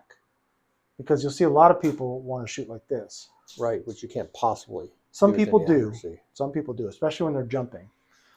But I always like to have the perpendicular. So the only way to do that, I got to raise my shoulder up high enough, right? So that's why it's a compromise. I'm not going to be shooting at the ball like this because I can't get up over the stick that way. So I'm going to try and keep the stick as level as possible. I'm going to hit a high ball, so I want to make sure I'm chalked up. So I'm just coming like this, raising up so that I can strike the ball without hitting the 14. Now, just deliver the shot. Okay, want to give it a try? Sure.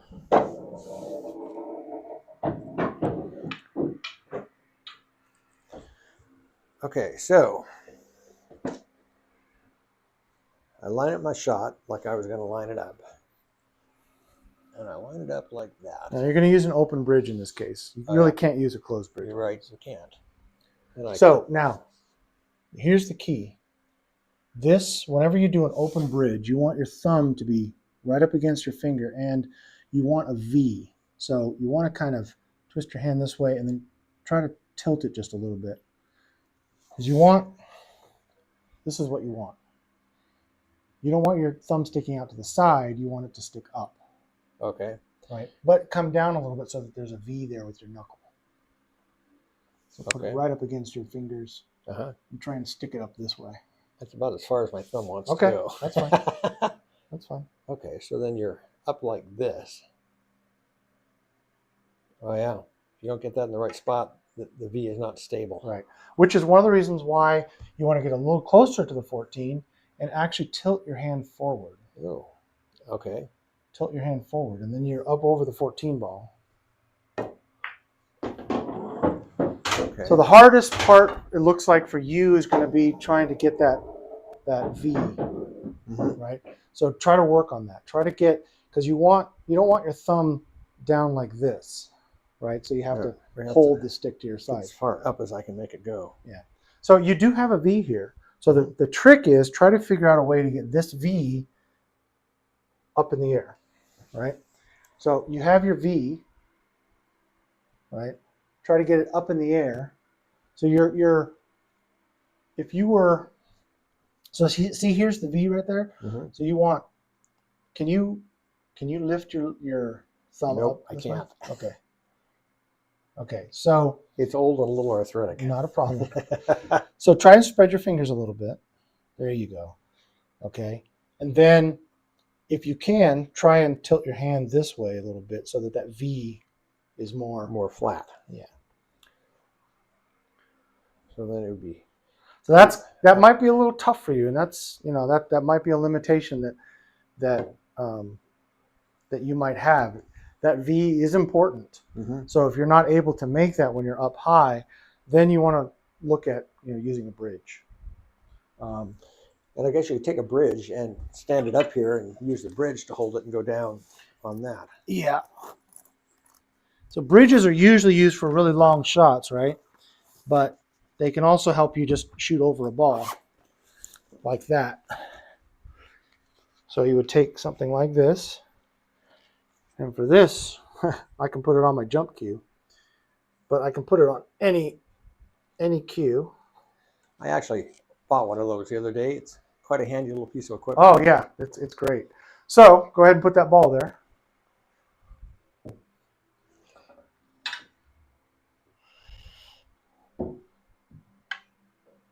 So what you want to do here is just sorry. Away. Be careful. Okay. So just you're up over the ball, right? So now just get in line with your shot. Get this right up next to the ball. The hard part about this is that you're a little farther away. Yep. But you get that aim just right. Just like a dart. Just a dart. Just like that. Same way you would shoot a super long shot on the table, right? Just like a dart. Yeah, we practiced that last time, and that turned out to be really useful. Yeah. Yeah. So it's the 'Cause same I see thing. people doing some funny things with bridges, but not usually that. Yeah. It's tough,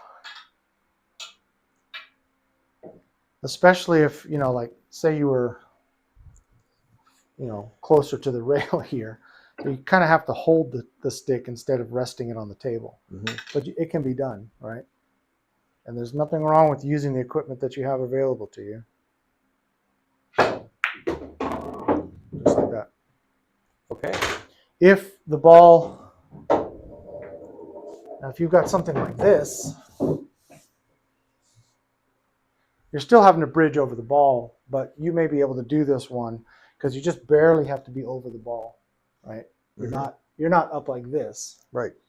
You just have to kind of raise your hand up over the ball, and then you can just kind of, and you can even put a draw on it. So just every situation is going to be different, and if you're not able to get that perfect V up high enough, then I would suggest using a bridge. I take it if you touch the other ball, that's a foul, and what happens in tournament play if you In do the that? pros, it's a foul.